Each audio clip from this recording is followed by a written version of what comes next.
Krishna.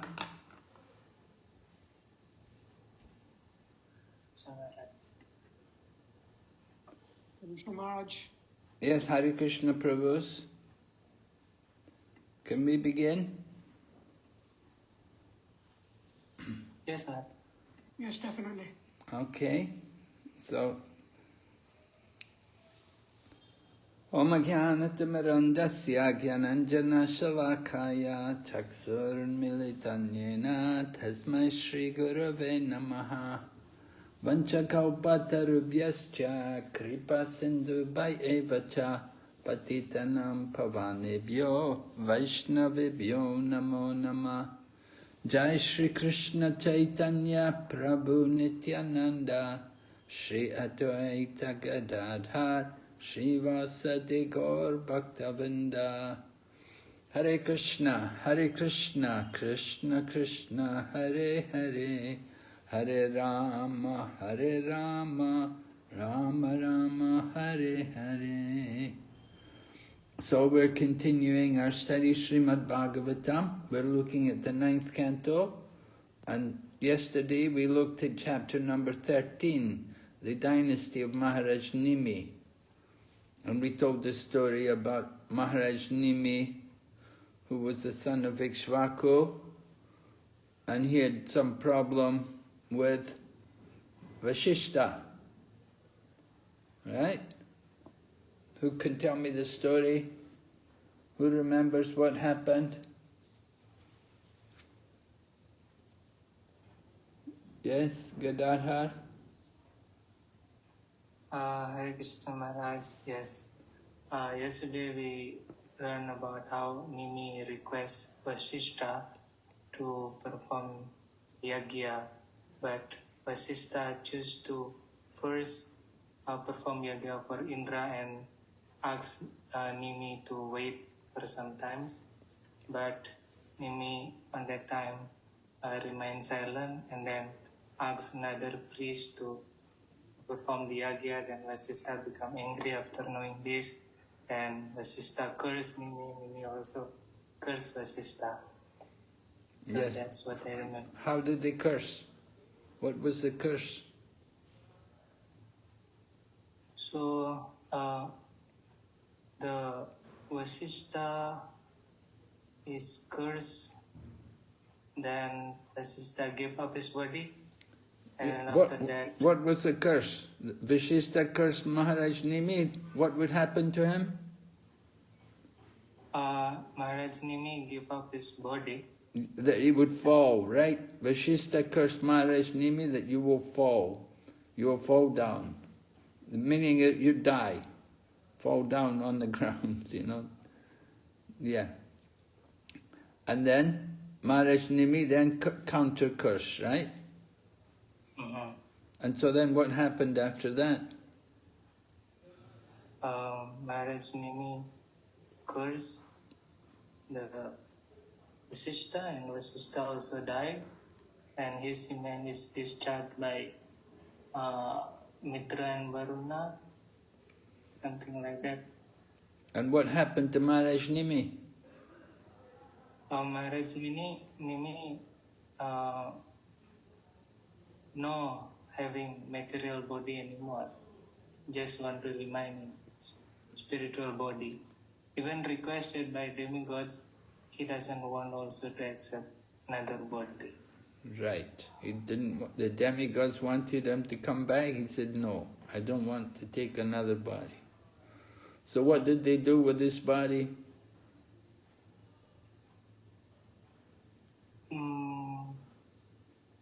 Forgot, Maharaj. Oh, I forgot. Okay, anyway, Maharaj Nimi, he went to the spiritual world to be an associate of the Lord. And who can tell me what happened to the body of Maharaj Nimi? Someone else there?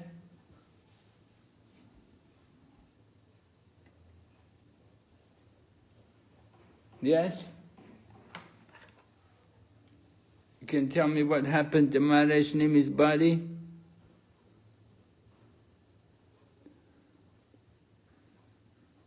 Maharaj Nimi's body was churned. Yes, right. Who turned it? The sages, the brahmanas. Yeah, or the demigods. The demigods were also involved somehow as well. And what happened when they turned it? This King Janak, Yes. was born. Right. They got Maharaj Janak, right? They got a great soul, Maharaj Janak. And then he has 3 names: Videha, Janak, and Maithila, something like that. Maithili. What's the name? Mithila. Maithila. Maharaj 3 names he got. Number 1 Janak, number 2 is Videhi, number 3 Mithila. Mithila, yes. Right. So? Okay, good. And then we heard also about Mother Sita, how she came from the earth.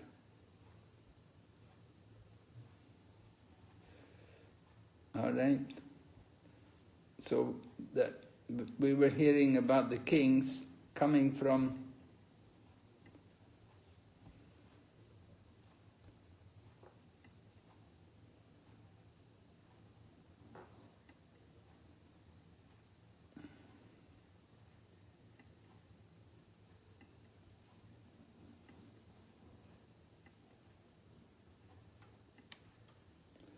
we're hearing about the kings coming from the sun god. Now going on to chapter number 14, we're going to hear about the kings coming from the line of the moon god. So we're on chapter number 14, King Pururava enchanted by Urvasi. Maharaj, I had a quick question, if it's possible. Okay, yeah. Just based on chapter 13. So as we go down the descendants of Janak, later on there is this Dharma Dwaja mentioned and Shira Dwaja mentioned. Yes. So Kriti Dwaja, Dharma Dwaja and Kirti Dwaja. And then one of them is very much into Vedic rituals and kind of flees away from the other. Because it's very more devotional, more spiritual. And then in the very next text, text 27, it is said, all the kings of Mithila dynasty were expert in Atma-vidya, spiritual knowledge. And they were liberated from material duality. So it just seems a little bit contradictory because just a couple of verses before, it is said one of them was very much into Vedic rituals and freed from the other. Yeah. So then how are they all liberated personalities in this line? Because if one of them is engaged in Vedic rituals and is scared of the other because they're engaged in spiritual life.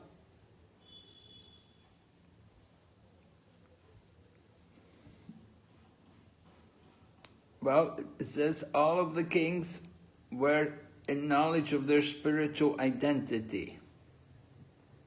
So even though staying at home, they were liberated from the duality of material existence.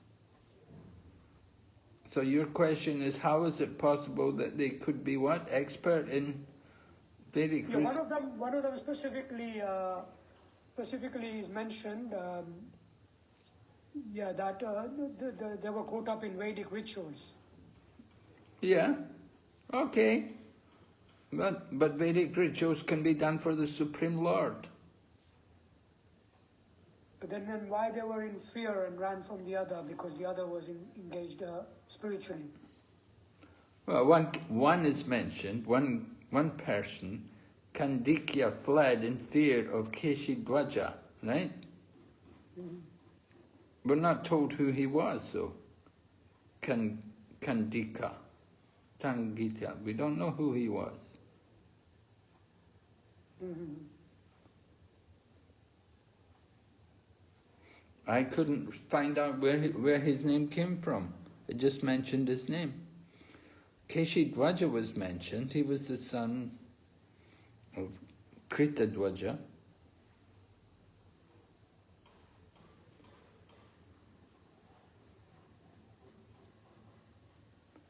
But we're not told anything about him. Kandika. It just comes in there. He fled because of Kand. So I couldn't really get into it, what was going on, where it came from, what he was up, what was going on. I don't know if he's one of the kings or what.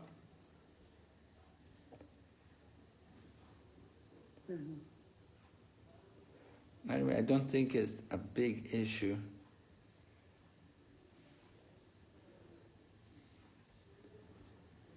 Yeah. Thank you. You get a name. You get a lot of names of these different kings, you know. And these kings, you know, they're small kings actually. Most of them are, you know, they don't have very big kingdoms. But in India, you know, in those days, and it does that. There were so many kings, and they each had their own little kingdom and their little palace, and the government took them all away, closed the whole thing down, you know, took everything away from the kings. When India became independent of the British rule, then they took away all the wealth from all the kings. But in the past, like you can see, thousands of years ago, there were a lot of kings. There was a lot of little kingdoms, and they were all fighting with each other. It was quite common. Anyway, these kings, that was the last of the set, the kings coming from the sun god. Now we're going to hear about the kings coming from the moon god. All right, so the chapter begins, and we have an incident takes place telling about this sun god. Well, no, we've heard about the sun god, now we're going to hear about the moon god. This is the moon god. And this description also mentions kings like Aila. King Aila is also known by the name Pururava. And you'll see in the 11th canto, there's a chapter called the Aila Gita. So that's the song of Pururava in the 11th canto. But here in the 9th canto, you'll read about his entanglement, and you'll appreciate more why the Aila Gita is in the 11th canto when you read it. Anyway, it's mentioned here, Saharsha Sirsha, beginning of Purusha Shukta, meaning the address to Garbhodakshayi Vishnu, the Lord who has thousands of heads. So Lord Vishnu, from his navel sprang a lotus on which Lord Brahma was generated. Atri, the son of Lord Brahma, was as qualified as his father. Right? So Atri was born, the son of one of the sons of Brahma. And we know about Atri from the 4th canto, right? Or is it the 3rd canto maybe? Atri. His wife was Anasuya.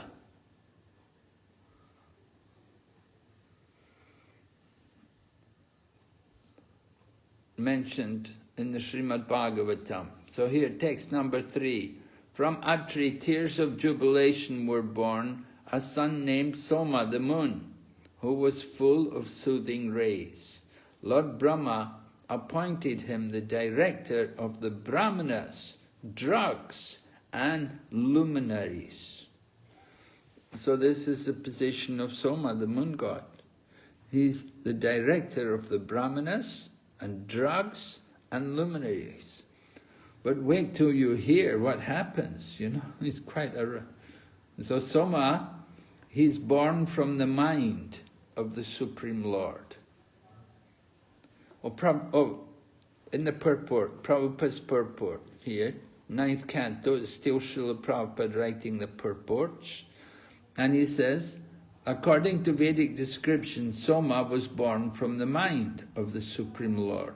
But here, we find that Soma was born from the tears in the eyes of Atri. So this is a contradiction according to the Vedic information. But actually it is not, for the birth of the moon is understood to have taken place in another millennium. All right, so sometimes these things happen in different millenniums. So they're explained different ways, different millenniums.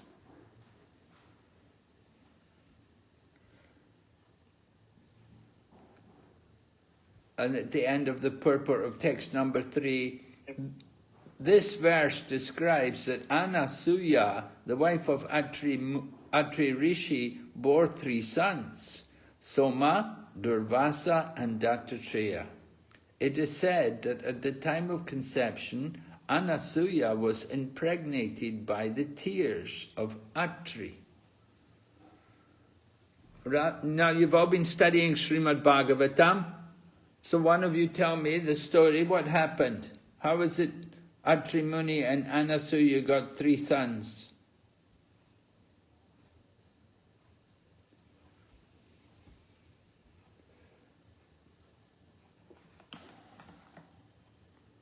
Yes, who can answer for me? Okay, there's somebody's hand up. Vrindavan.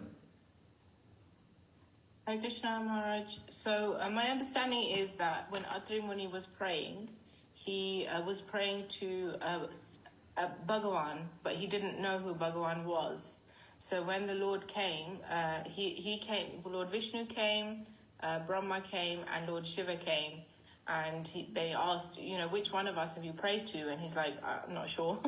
I'm not sure which one. And he wanted a son that was like the Supreme Lord. So then they blessed him. So then Anasuya had these 3 personalities. But I always get confused on that bit. I thought that they had Dattatreya, who had 3 heads and who represented all 3, because in some places it's written that. But in some places it says he had 3 sons. So Durvasa Muni was from Lord Shiva, Soma was from Brahma, and Dattatreya was from Lord Vishnu. Yes. Yes. Atri Muni asked them when they appeared, which one of you is the Supreme Lord? And they said, we're all the 3 of us are the Supreme Lord. Now, what point does Prabhupada make about this in the purport? He brings up a point. He said that from this we can understand that Atri Muni was not a pure devotee. Right? Who knows why Atri Muni was not a pure devotee? Anybody?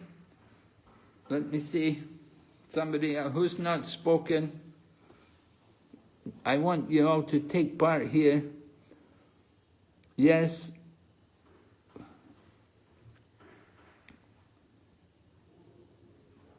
What is this? Maha something? Mahanaik. Isn't it? Yes? Mahanaik. What's his name? Maharaj, there's 2 people who've got their hand up. One is Parama Karuna and one is Govinda Dev. Oh, really? Okay, Parama Karuna. Yes, Maharaj. Yes? What point does Prabhupada's purport make about this? Parama Karuna? Or Govinda Dev? He looks like he's fallen off. Yeah, Govinda Dev Prabhu. Professor Atri Muni had a confusion about the supremacy of the Supreme Personality of Godhead, Lord Vishnu. So, Krishnastu Bhagavan Swayam. Shastra clearly enjoins that Lord Krishna is distinguished and distinct from all other demigods and all the other entities. So Atri Muni was confused about the identification of the Supreme Personality of Godhead. So that's why he is not a pure devotee of the Lord. Well, that wasn't exactly how Prabhupada explained it. I don't know how you got that. Brahma Karuna, Prabhu, you're back. You can give your answer. I think you got disconnected. Yeah, I was going to say more or less what Govinda was going to say, so... As I remember it, Prabhupada said, because he wanted a son who was like the Supreme Lord. He didn't ask for the Supreme Lord to come as his son, but he wanted a son like the Supreme Lord. And Prabhupada said, therefore, he cannot be a pure devotee. Because he didn't want the Lord as his son, but he wanted a son who was like the Lord. So I said, this means he's not a pure devotee. He doesn't have the pure devotional mood. He just wants a son. He wants a son who is like the Supreme Lord. But if he'd asked to have the Supreme Lord as his son, then that is a mood of pure devotion. Just like Vasudeva and Devaki, of course. They've got the Lord as their son. Okay?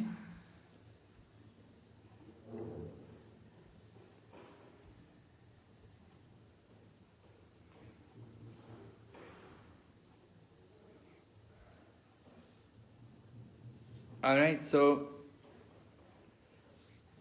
Anasuya gave birth to 3 children.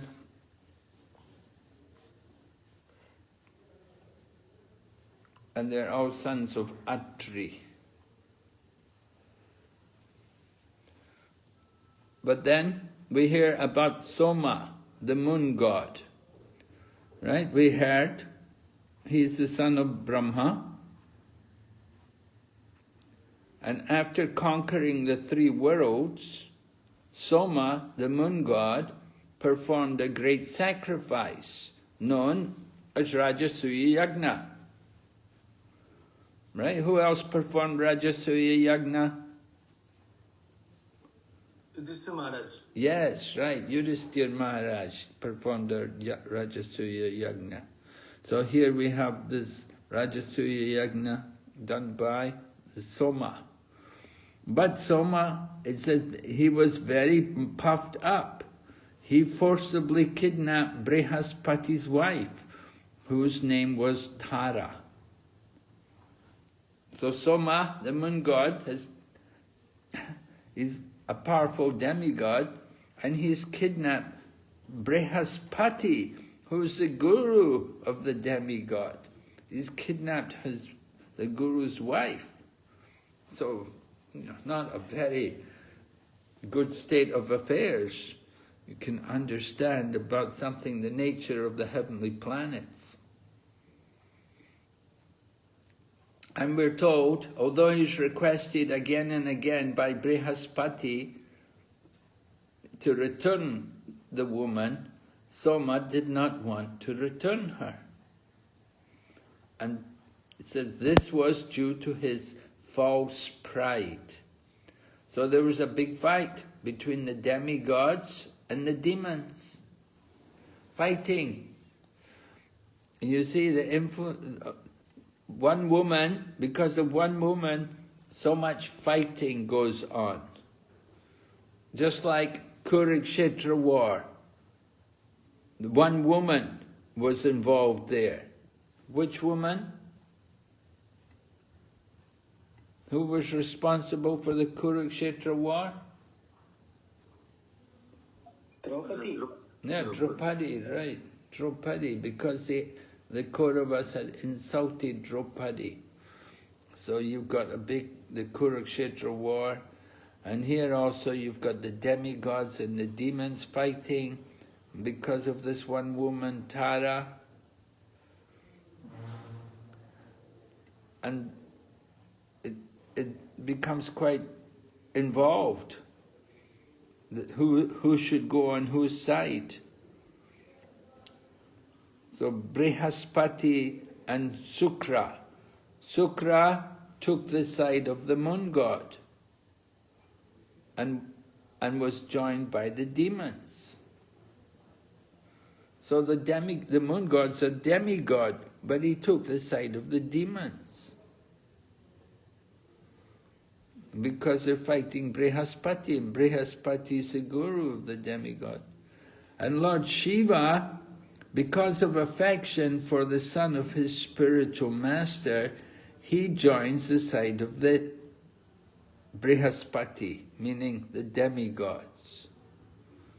So on the side of the demigods, you've got Lord Shiva's followers, the ghosts and the hobgoblins. The ghosts and hobgoblins are all on the side of the demigods, and they're fighting against Brihaspati. No, they're fighting with they join Brihaspati. They're fighting with Brihaspati, but they're fighting against the moon god and the demons. And Shukra also, because Shukra was an enemy of Brihaspati. So we see Lord Shiva joining the fight because of affection for the son of his spiritual master.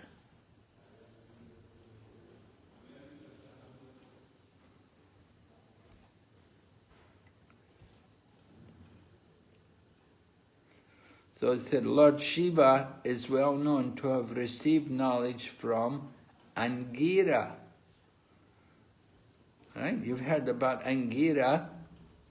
Who is Angira? He is one of the sons of Brahma. And sometimes he travels with Narada Muni. In the 6th canto of Srimad Bhagavatam, you can read about Angira meeting with Maharaj Chitraketu. So Lord Shiva had taken knowledge from Angira. And Angira is the father of Brihaspati.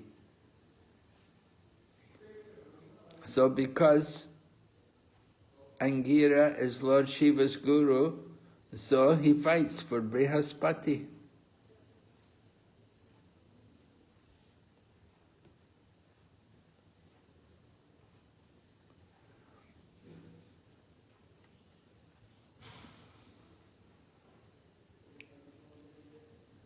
And King Indra and many other demigods, they all fought on the side of Brihaspati. So it was a big fight, the demons and the demigods. Why? Just for the sake of Brihaspati's wife, Tara. Because Soma had taken away Brihaspati's wife.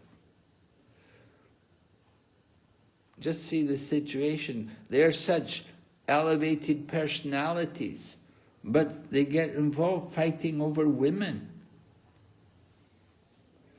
And even Lord Brahma gets involved. Lord Brahma tells Soma, you have to give back this woman.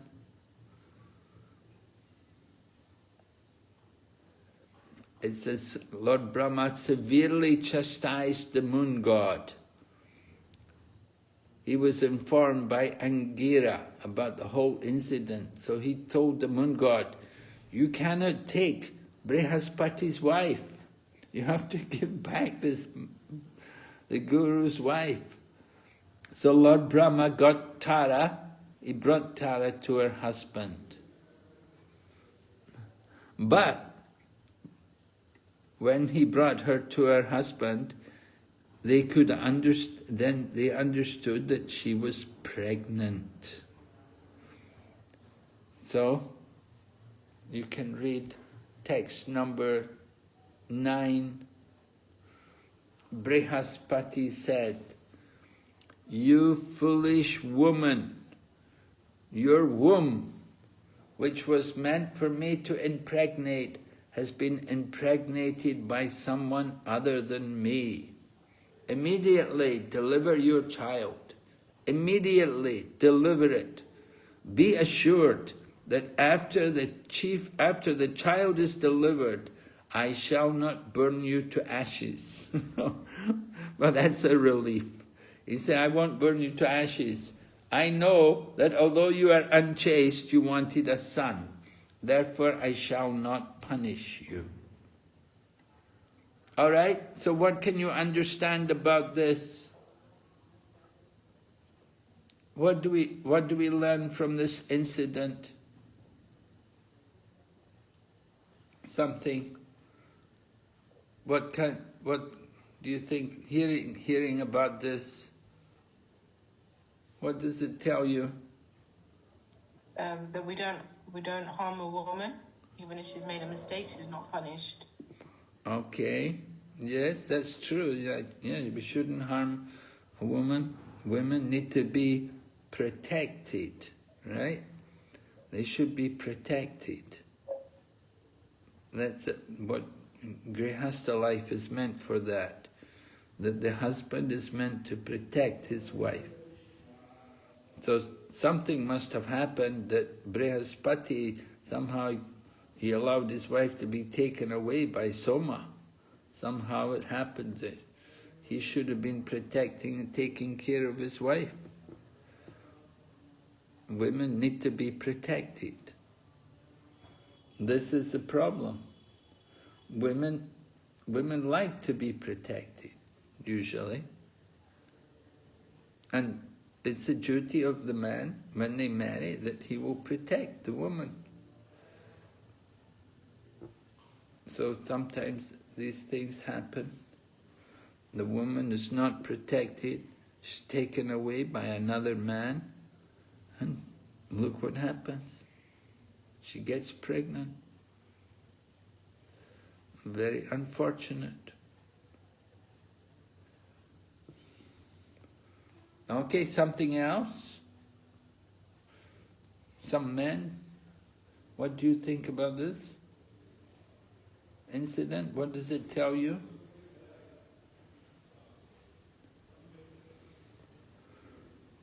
So Maharaj, Tara married Brihaspati, so she should have been impregnated by Brihaspati, but unfortunately she was impregnated by Soma, leading to a conflict between them. Oh, I'm sorry, I can't catch everything you're saying. Can you say it again? Maharaj, what I'm saying, Brihaspati, Tara married to Brihaspati, so she should have been impregnated by Brihaspati, but she was impregnated by Soma, leading to a conflict and very chaotic situation. Yes, right. And just look at Brihaspati, what he says to her. He said, I shall not burn you to ashes. He must have been so powerful that he could burn somebody to ashes if he wanted. But anyway, he said, I won't burn you to ashes. But at the same time, he orders her, deliver your child immediately. Now to do that, that's something a little difficult. Women today, at least on the earthly abode, humans, to get them to deliver, usually it will take, 9 months or something to deliver a child? So, he's telling her, immediately deliver your child.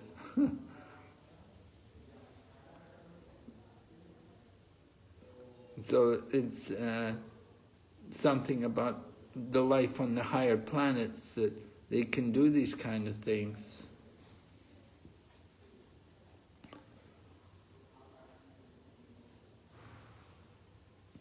Anything else from this incident? Hare Krishna Maharaj, Pranam Maharaj. I had one question, Maharaj, not related to this, but same incident. Like here we found that Brihaspati told that I'll not punish you, and we found that woman should not be punished. Instead, she should be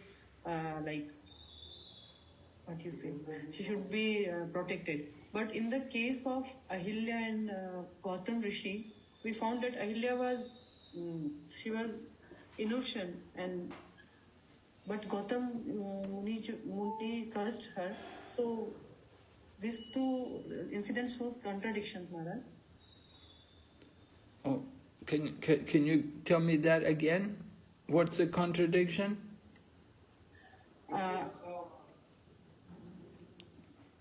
Hare Krishna Maharaj. I told that here we found that Brihaspati, instead of cursing or punishing, he protected his wife, but Gautam Muni, he cursed his wife Ahilya. So we found two controversies, that one person is excusing and the other Gautam Rishi, he is punishing. Yes. Well, he didn't punish. He said, I won't burn you to ashes. I know you are unchaste, you wanted a son. Oh, therefore I shall punish. He said, I shall not punish you. Yeah, he said, I'm not going to punish you. He understood womanly nature. But, yeah, in the other case, Ahalya, yeah, she got punished, right? She was put into stone. Yeah. But, well, She was innocent in that case also, but still she was punished. And here in this case, she was not punished. Well, she's not being punished because he said you wanted a son. He said, I understand you wanted a son. She wanted the son. So to satisfy her desire to have a son. In the other case, there was no incident like that. It wasn't that she wanted a son. She just got attracted to the other man. Right?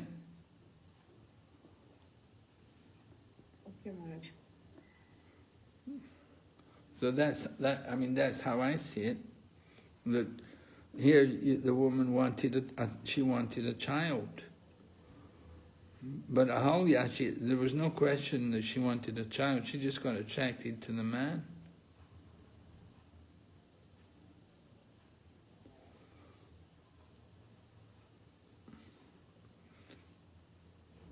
Anyway, if Tara's chastity was certainly ruined because she comes back and she's pregnant.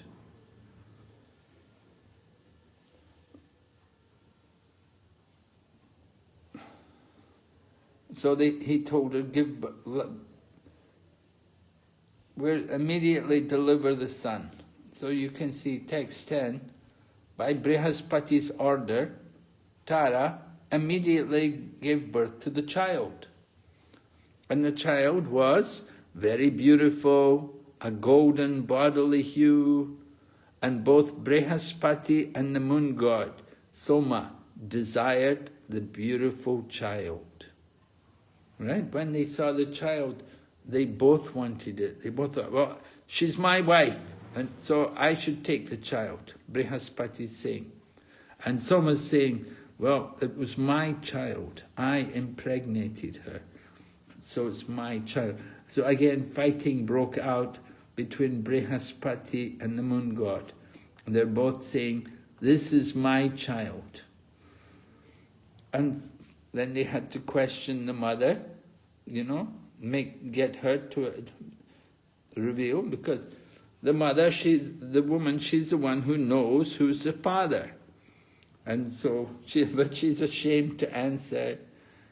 Naturally, when the baby is born and her husband's standing there, and they're asking her, who's the father of this child? So she's afraid to answer.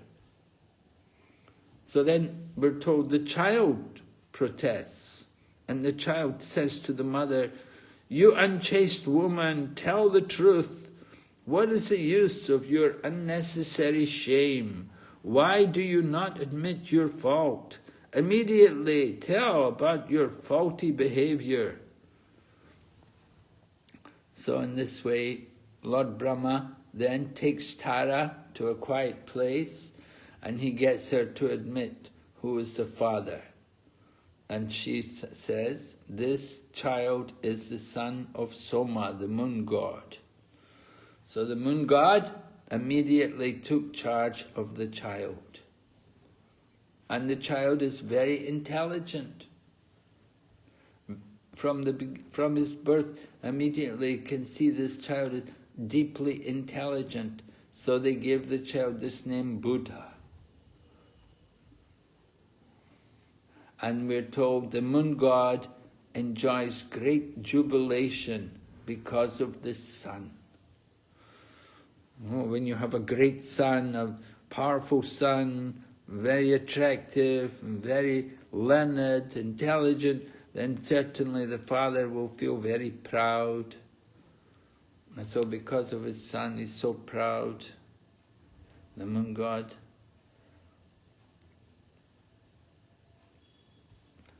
So, the moon god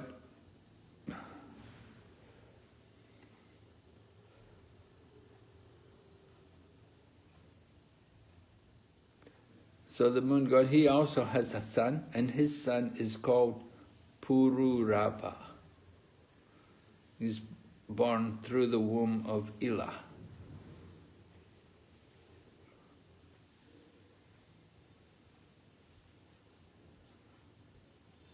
So this, of course, he's the central person in this pastime here, in this chapter, Pururava. And we're told that he was, we heard that Buddha, the son of the moon god, was very attractive, very intelligent, and the sun god and Brihaspati both wanted him. Anyway, he goes away with the sun god, the moon god rather, and then later he grows up and he gets his own son. And so the next son is called Pururava.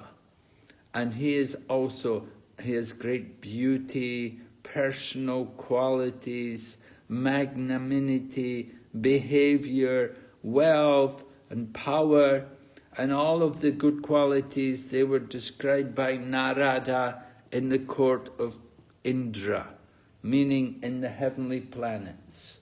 So Narada Muni could go up there to the heavenly planets and he could speak about everything, describe everything that's going on.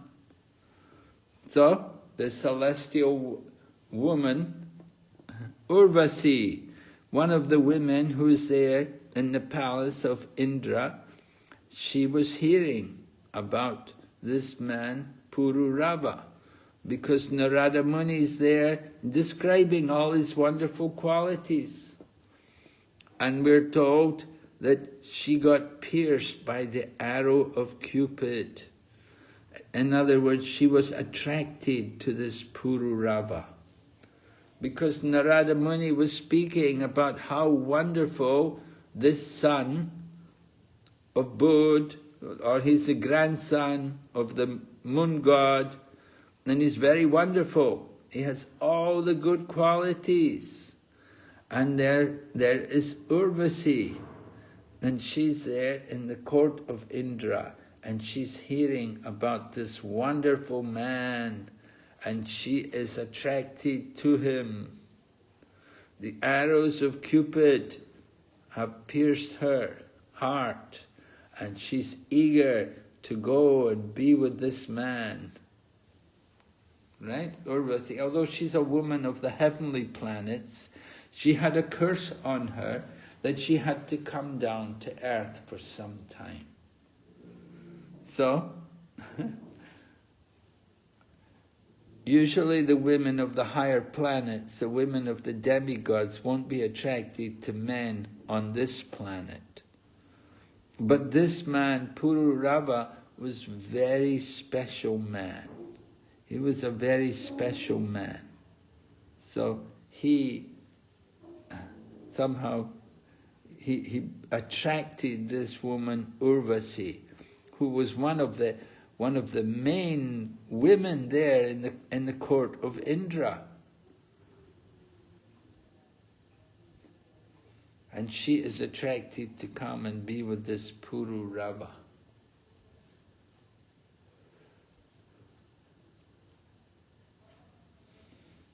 Yes, Urvasi had been cursed by Mitra and Varuna. The celestial woman Urvasi, because of the curse, she had acquired the habits of a human being. She's actually from the higher planets, from the planets of the demigods, but she had been cursed to have the habits of a human being. And so she comes down to earth. And when she sees Pururava, then she's very attracted to him. And Pururava is described here, the best of males. His beauty resembled that of Cupid. So Urvasi was attracted, but she controlled herself and she approached him. And when Pururava saw Urvasi, then he was very attracted to her. His eyes became jubilant in the ecstasy of joy. The hairs on his body stood on end. With mild, pleasing words, he spoke to her as follows. So you can see how Cupid works. Cupid fires his arrow into the heart of people, and in this way they become attracted to each other. So Urvasi has come down from the heavenly planets, and King Pururava is the grandson of Soma, the moon god.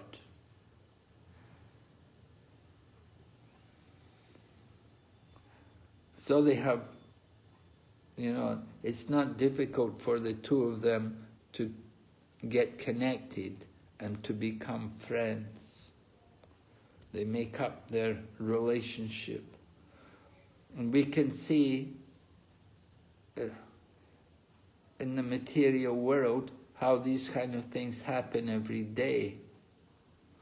People become attracted to each other based on the body, bodily attachment, bodily attraction, a very physical thing, right? What is wrong with that? Is anything wrong with that?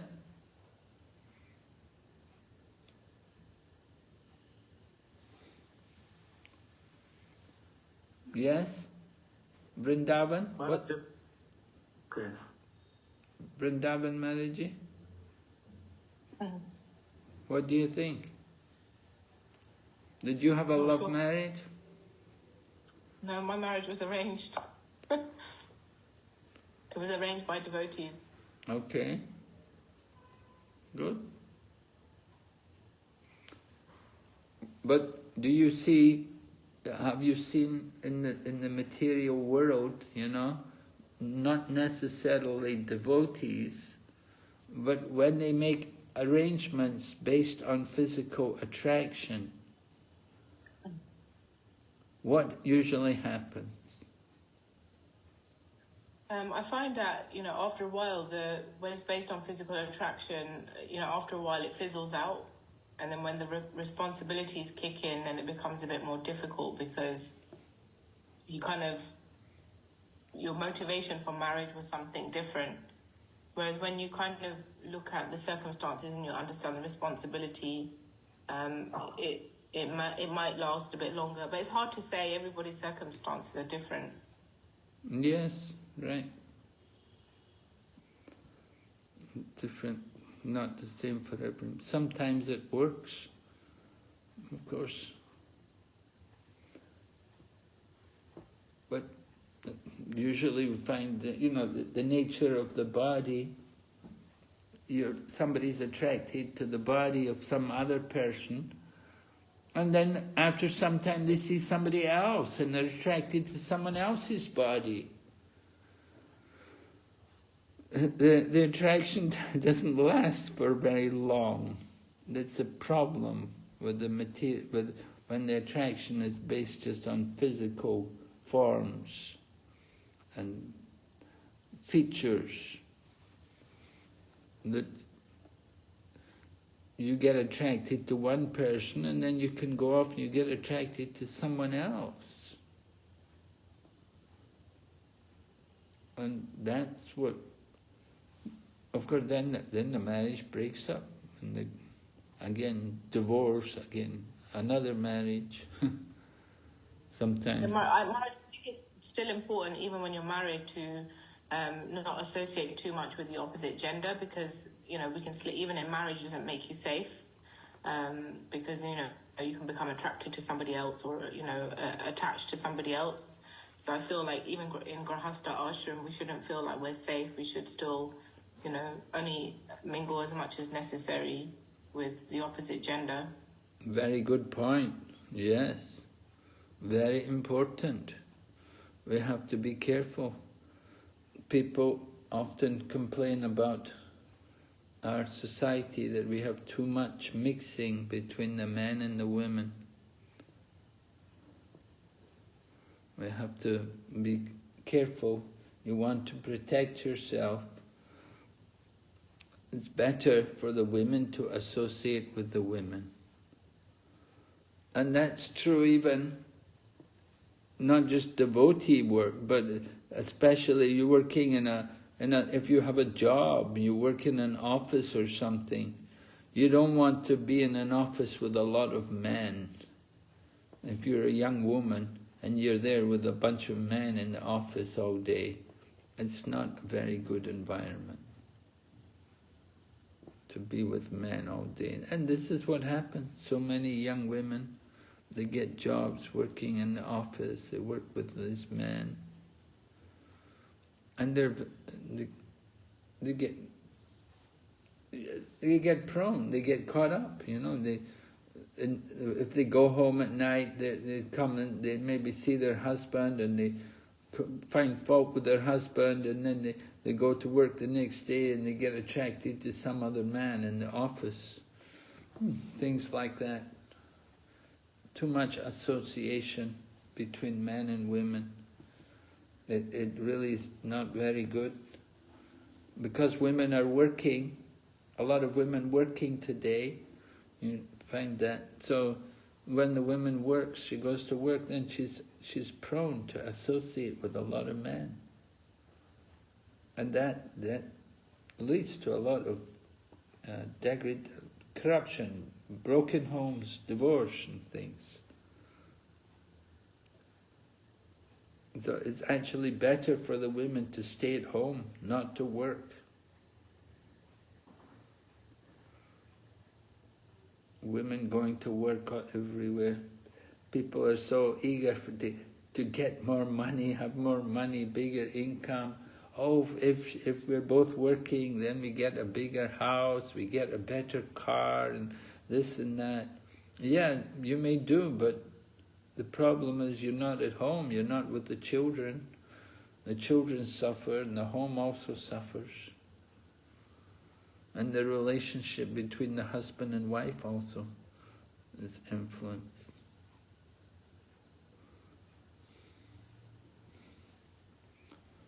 Okay.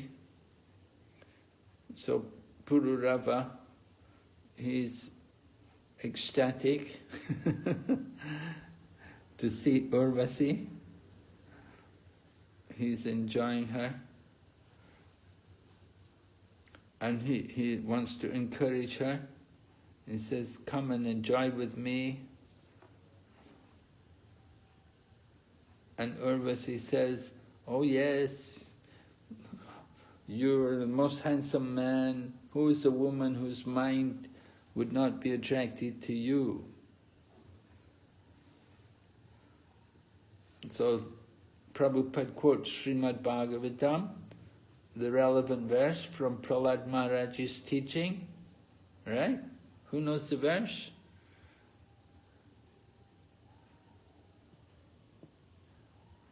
Maharaj Kumar Acharata Pragya. Kumar, no, that's not the verse. We're talking about Grihastha life. The attraction between men and women. What did Prahlad Maharaj say about it? It's a dark well. yeah, he said that, yeah. No, it's quoted here, text number 20, the purport, text number 20. Yan Maichanadi Grehamedi Sukham Hitucham. Yan Maichanadi Grehamedi. Actually, not Grihastha life, but Grehamedi life. He's describing Grehamedi life. Sukham Hitucham. Right? What is that happiness? Their happiness is like some itching of the skin, is it? Or you have some liquid between the palms, two hands rubbing together. So the same way, the man and woman, their bodily contact, that is their pleasure, their so-called pleasure in the Grihamedi ashram. The Grihamedi, meaning their business is just simply envy, materialistic life. Try to put on a face and pretend that you're happy. But so much difficulty, so much suffering in the course of the life. That is the nature of the family life. So, this is the 7th canto, 9th chapter, text 45.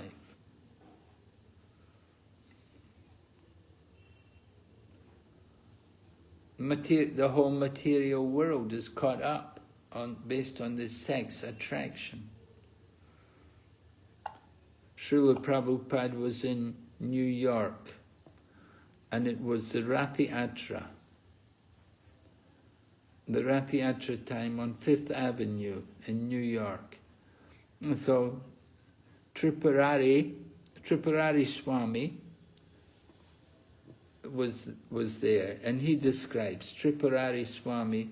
He'd just recently taken sannyas, just like a few months earlier, and he was at the New York Rathayatra. And Prabhupada calls him over, and Prabhupada's sitting on the Rathayatra chariot, and it's coming down the road there in Manhattan. And he says to Tripurari Swami, he said, What do you think of all these women, Tripurari Swami? He said, what do you think of all these New York women? And Tripurari, he looks at Prabhupada, he'd just taken sannyas. He wasn't very old, he was in his 20s only, maybe like 28, 29, not very old. And nowadays they won't let you take sannyas at that age. Anyway, he had taken sannyas at that point, and Prabhupada asked him, what do you think of all these women in New York? And so Tripurari just looks at Prabhupada, and he didn't quite know what to say, how to answer. And Prabhupada looks at him and said, aren't they all beautiful? He said, they're so beautiful. He said, do you know why? He said, it's this whole New York City, all of these skyscrapers and the big buildings. He said, because of all these women, that's why you have all of these skyscrapers and big buildings. It's all based on this attraction between the man and the woman, the opposite sex. Because of the attraction between the male and female, they've built this whole New York City with all the skyscraper buildings. This is how Prabhupada saw New York. He saw New York was a manifestation of the lust between the men and women there.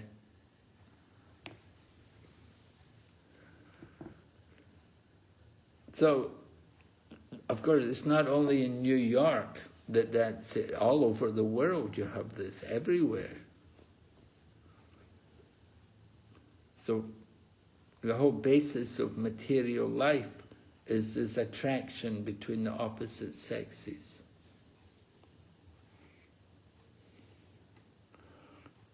Of course, it's proper for people to be married,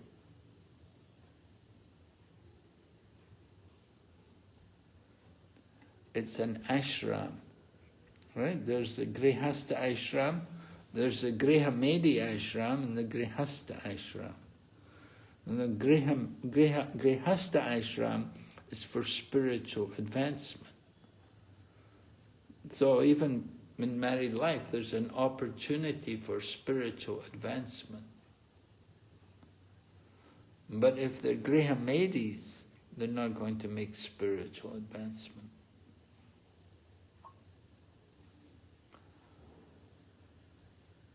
So Urvasi is very attached to this wonderful man. She's got this very perfect man. And Pururava is very attached to Urvasi. He thinks she's a very perfect woman. No, she's very beautiful, coming from the higher planets. Just like Draupadi. Draupadi was also very, very beautiful. All the kings wanted her. When they had the archery contest, so many kings came. They wanted to pierce the eye of the fish. But only Arjuna could do that. Oh, actually Arjuna couldn't do it. There was another time when they pierced the eye of the fish. One of Lord Krishna's queens, right? Lord Krishna won the hand of one of his queens. He pierced the eye of the fish. Arjuna could hit the fish, but he couldn't pierce the eye of the fish. But Lord Krishna pierced the eye of the fish and took the hand of... Who was the queen? What was her name? Mitravinda, was it? Or Bhadra? Anyway, one of Krishna's 8 principal queens. Right? Do you know the story? No, Maharaj. You don't know the story? You never read the Krishna book, yeah?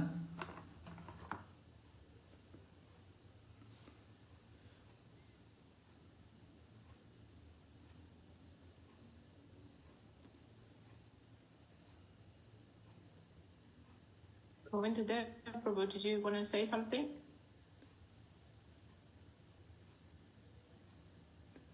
Sumati? Sumati is there? Yes, Maharaj. Yes? So what do you think, Sumati? You know Krishna's 8 principal queens? Yes, Maharaj. So which one was it Krishna had to pierce the eye of a fish? I don't remember. I read Krishna book, but I don't remember the story. Okay.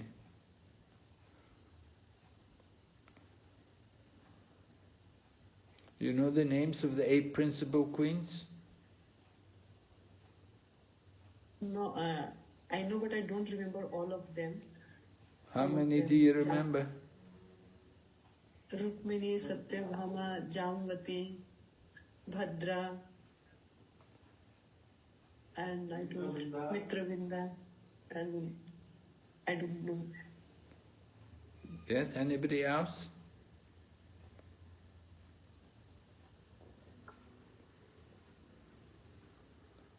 Maharaj, Gaura Dayanath Prabhu and Maharani Mataji have their hand up. Oh, really? Hare Krishna, yes.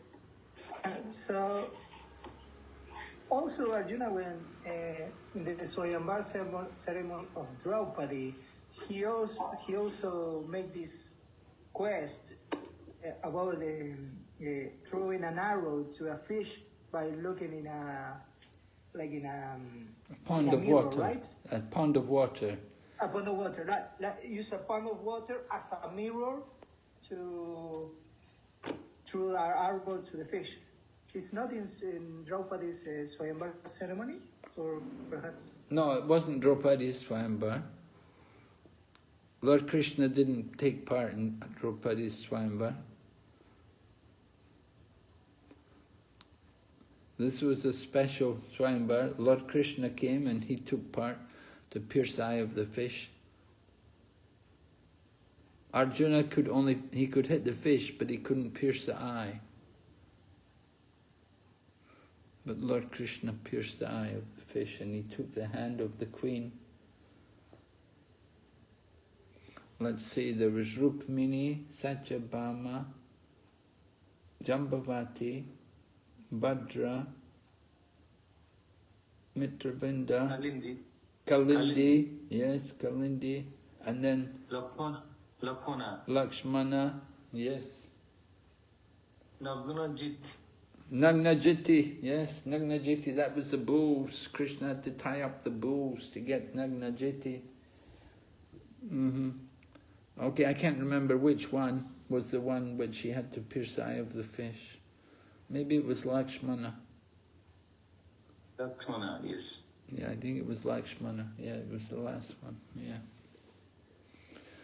Okay. But Maharaj, it is said in Mahabharata that Arjun pairs the eyes of the fish. Krishna reached there and assisted Arjun to pair the eyes of the fish. What is the story behind that?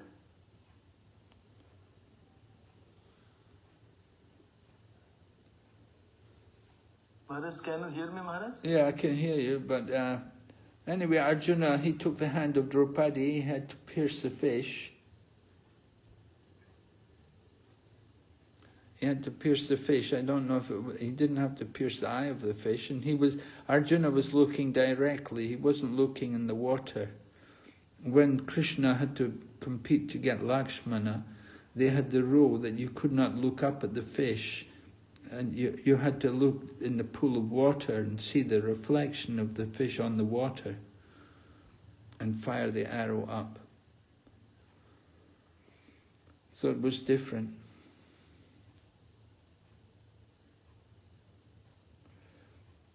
Anyway, Arjuna was trained to see the eye of the bird when he was being trained by Drona. Drona would ask Arjuna, he would ask the different students, what do you see? And someone would say, oh, I see the bird. And Drona would say, oh, okay, you see the bird. And somebody else would say, oh, I just see the tree, I see the bird. But Arjuna would say, I see the eye of the bird. And then Drona would say, yes, this is what you want. And so Drona gave all of his teachings in archery to Arjuna. He blessed Arjuna that he would be the greatest archer. So Arjuna had that kind of concentration. He would see the eye of the bird. He wouldn't just see the bird, but he would see the eye of the bird. Is that what you mean? The eye of the bird? Huh?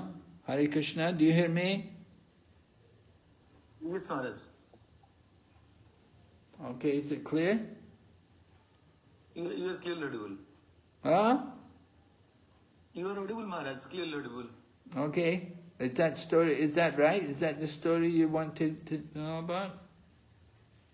Yes, Maharaj. So we had, we knew that Arjun conquered in the Swayamvar in that way by piercing the eyes of the fish, and he just got Draupadi as his wife, but he was allowed to only see the reflection of that fish, and he fired. Might be, but Krishna did not fire at all in the Swayamvar.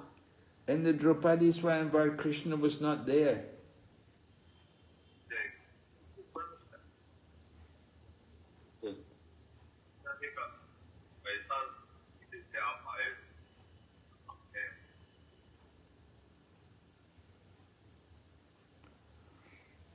Yeah, Krishna was not present at Draupadi Swayamvar.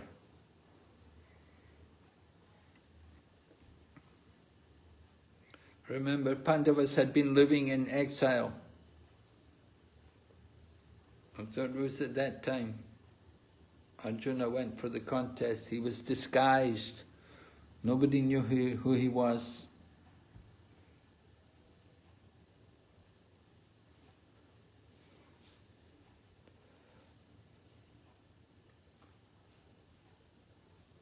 All right, so we're hearing about Urvasi. She had come down from the higher planets, and she agrees to be a consort for Pururava. Now Pururava is a man of the earthly planet, he's a human. And Urvasi is coming from the planets of the demigods. But she's coming down to accept him. So in the Vedic culture, of course, there should be some class there. Prabhupada writes, a woman who finds a man with superior qualities may accept such a man as her husband. Similarly, if a man finds a woman who is from an inferior family but who has good qualities, he can accept such a brilliant wife as advised by Chanakya Pandit. Combination of male and female is worthwhile if the qualities of both are on an equal level. So, right? If the qualities are not equal, then it's more difficult in the marriage. And that, some people say this is one reason why so many divorces take place. Sometimes you get women very educated. You know, women nowadays, they like to go to colleges and they will do good degrees and they'll go on and do postgraduate studies and even get PhDs.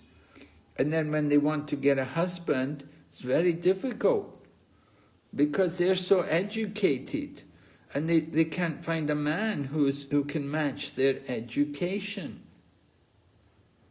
Of course, it's material education. And so a lot of women, they have a problem like this, you know, this woman, oh, she's got a PhD, oh, she went to America, she studied postgraduate studies there, and then she's looking for a husband, and a lot of men will be put off. They'll think, oh, she's so high, she's so educated, you can't compete with her.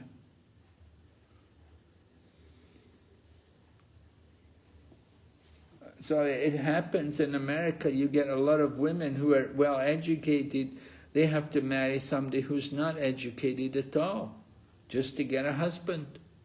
They marry some man who's just a taxi driver or something.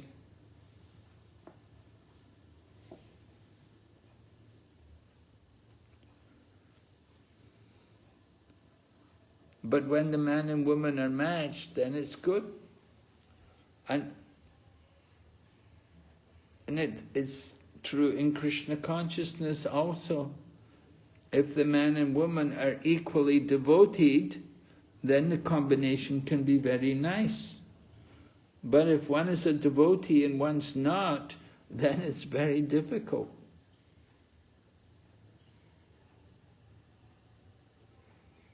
You get a lot of women who are married and the man is not interested at all. The man wants to eat meat. The woman has to cook meat for her husband. It's very difficult.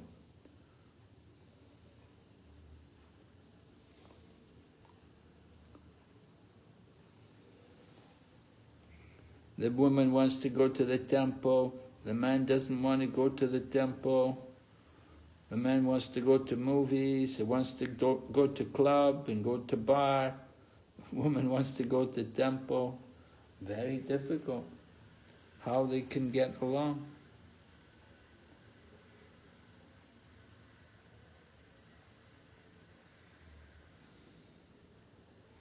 And of course some people come to Krishna consciousness after marriage. After marriage, one of them wants to become Krishna conscious. Then of course it's difficult, very difficult.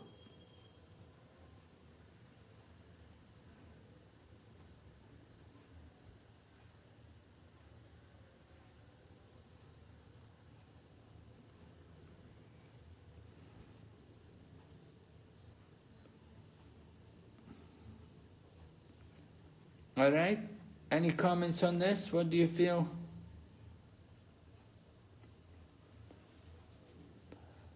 How can we make arrangements for this for our devotees in Krishna consciousness?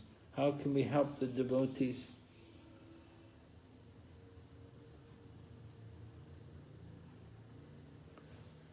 You know, sometimes people say, oh, in ISKCON we have so much high divorce rate. What can we do? What are you doing to help your devotees there, Govinda Prabhu? Maharaj, yes, in concurrence with your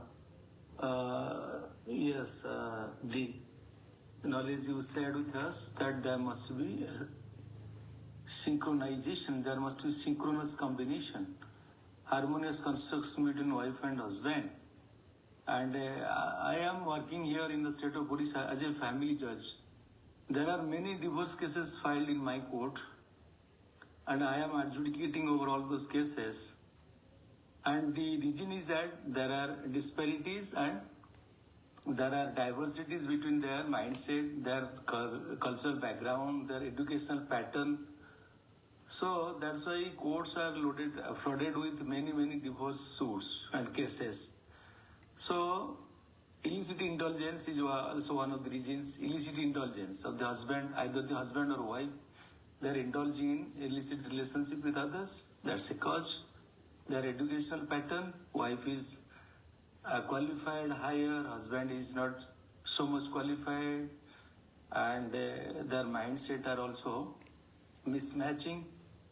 So these are the reasons for which many divorce cases are there. So after becoming Krishna conscious, I converted 2 to 3 families to accept Krishna consciousness. They chanted and they released a different test. There's a phase difference in their previous pattern of life, and thereafter they realized, yes, by chanting the holy name and by accepting Krishna consciousness, yes, life is transforming into a different dimension, means in a positive direction. So that is also happening. And so those are my experiences, Maharaj. Okay, thank you, Prabhu. What about devotees? Are they any better?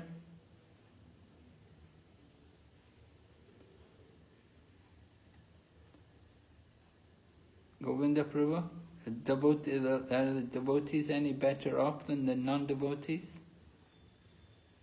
In the devotees, Maharaj, it is definitely better option.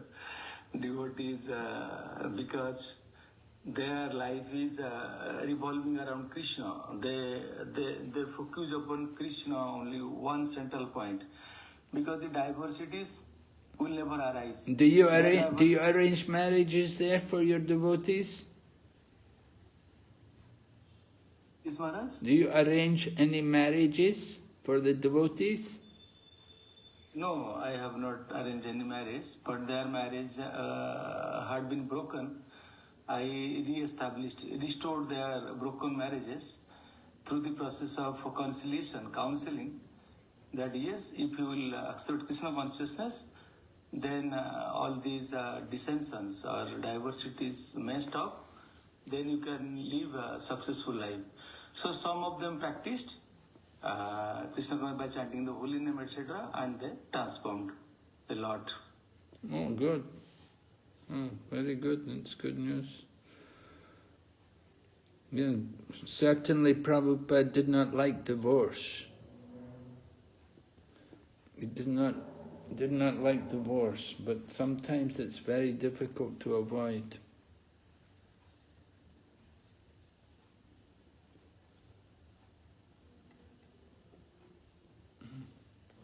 So Maharaj, before getting married, girls and boys, they should check their compatibility very nicely with qualified astrologer. They should discuss. Then they can proceed for marriage. Because I also got married with, my marriage is affair marriage, Maharaj. Huh? In India, my wife is Russian. Oh, really? So, before getting married, my wife's spiritual master said that before getting married, you should check the compatibility first.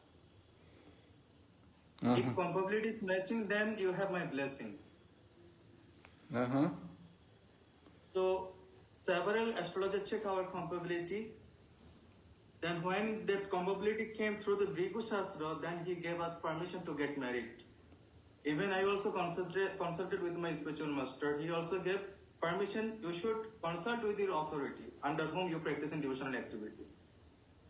Okay. So it's parents' duty that before unite girls and boy, they should check their compatibility. If their compatibility is matching, then they can proceed for marriage ceremony. Otherwise, it should be separated.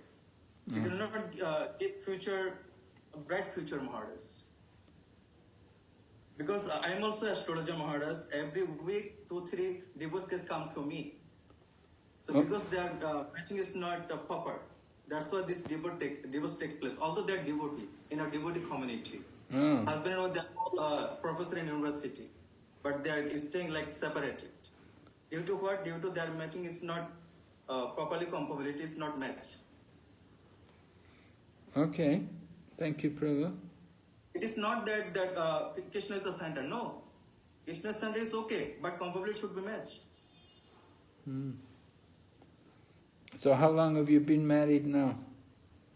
10 years, Maharaj. I have 9-year-old daughter. Oh, okay. And your wife? She's also Brahmin. I'm also Brahmin. We are also in deity at home, and she's helping me in teaching profession. Where? In teaching profession? Yes, Maharaj.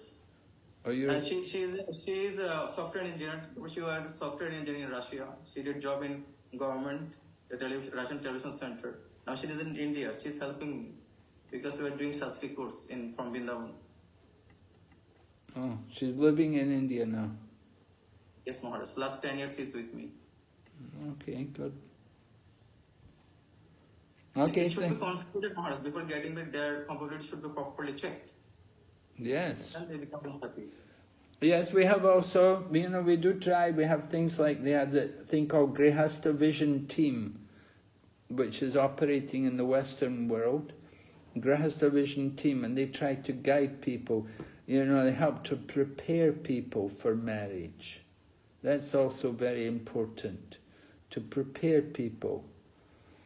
Actually, Jayapataka Swami wrote out about 100 questions which he wanted people to answer, to sit down together, the man and the woman before marriage, sit down and go through these questions and make sure they know each other a bit before they go ahead into married life. He wanted that, they have a realistic idea what their goal is, and what their vision, where they're expecting to be in a few years. Sometimes people get married and you don't know what they want. And sometimes a man, he wants something completely different from the wife.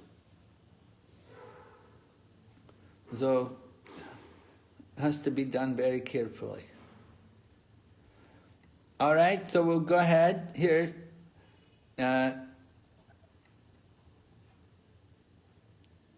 Urvasi has got some conditions in coming to marry with Pururava. And she tells Pururava that I want you to protect these 2 lambs, that they have fallen down with me. The 2 lambs, she brought them from the heavenly planets. But she said, I'm willing to stay with you as your wife. I'll take you as your husband. I'll accept you as my husband, but you must protect my 2 lambs. And so that was one thing she wants. And then there was something else. She says, only preparations made in ghee will be my eatables, and I shall not want to see you naked at any time except at the time of sex. So this was Urvasi's conditions in getting married. So Prabhupada explains about how in the heavenly planets life is different. Coming from the heavenly planet, just like you come from Russia and live in India, it's a lot of changes, cultural changes. Different side of the world, different countries, different nationalities. There's a lot of differences. It's a big change for people. Not everyone can adjust. And so similarly, Urvasi's come from the heavenly planets, and she's come down to earth. So she had some conditions. She brought her lambs with her.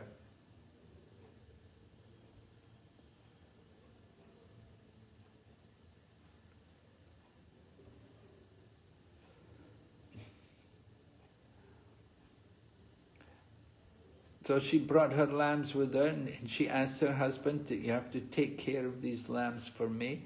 And then she said also, I only want to eat food cooked in ghee. No oil, right? No oil, only food cooked in ghee. And I don't want to see you naked. So Prabhupada said this is very interesting. He said, nowadays people are so fond of being naked, practically. They've got even places, of nudist colonies and these things where people are all naked. And people even dress up, walk on the streets half naked in the summertime. So many times you'll see people half naked. Anyway, Pururava accepts these things.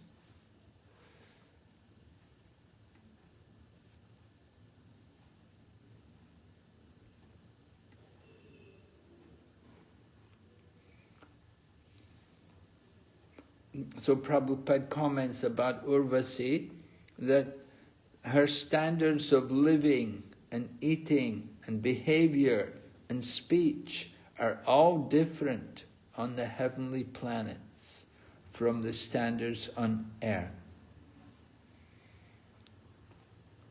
How we live, just like how we live in one country can be very different how you live in another country.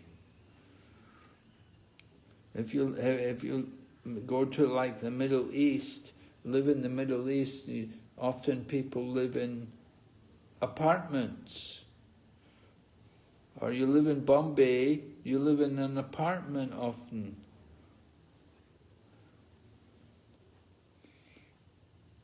You don't get, difficult sometimes to get landed property.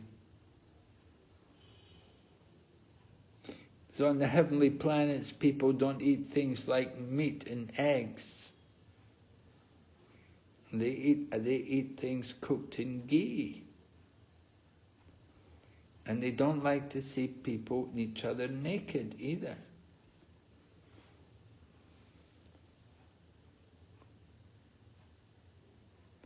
So people on the higher planets, on demigod planets, they're very well behaved. They have beautiful bodily features, they're very attractive, and they eat first-class food in the mode of goodness. So this is the nature of life on the heavenly planets. But you cannot stay there. You can go to heaven for some time. There's also problems there in the heavenly planets. We heard Tara, that she's married, a married woman, and she's taken away by some other man. So these kind of things are going on in the heavenly planets. And there's fighting, the demigods and the demons are fighting. Sometimes the demons will come and attack the demigods. So there's always some disturbance there in material life.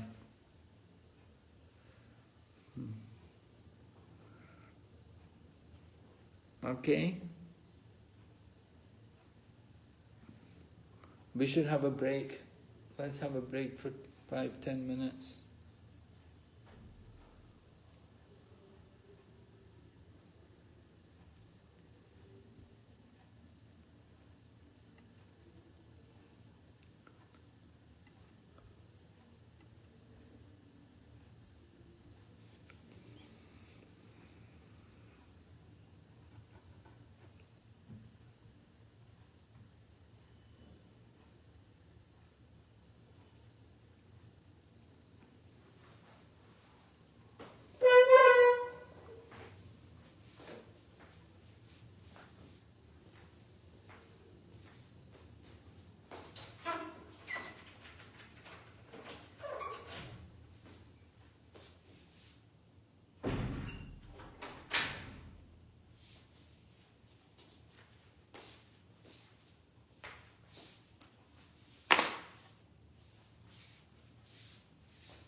Hare Krishna.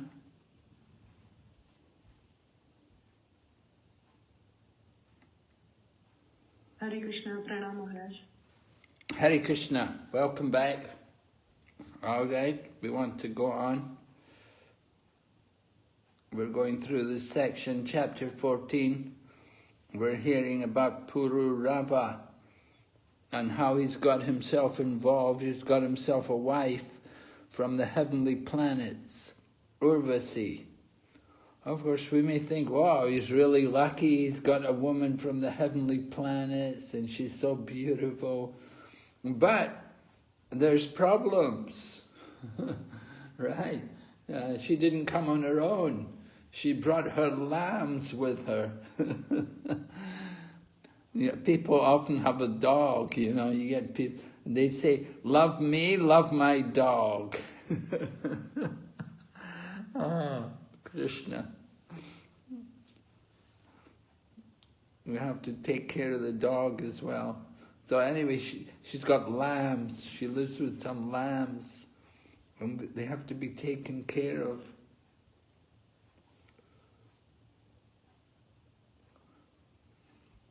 Which I think Paramakaruna Prabhu has a question. Yes? Only if it's okay, just before we go ahead, I had some questions, couple of questions based on previous few verses.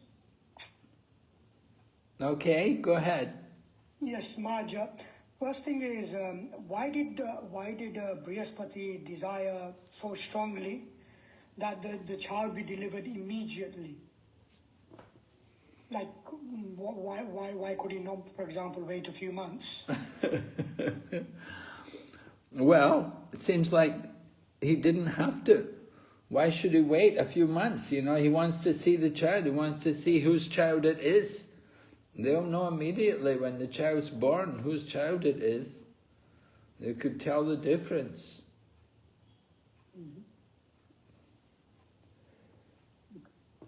That would be one reason.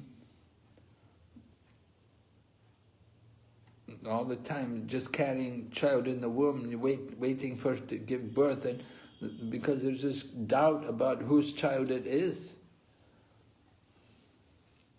And so he wants to get it, or they want to take care of that, straighten that out. So that was one reason, yeah? Raja, also, just based on that exchange and that particular verse, a couple of verses, it's interesting. Why does Brihaspati want back Tara so much? It seems like Tara was, Soma obviously was attracted to her. Tara somehow, also kind of engaged with Soma. And she didn't kind of report like, oh, he raped me or he forced himself on me or anything like that. So why is it that Brihaspati still wants her back?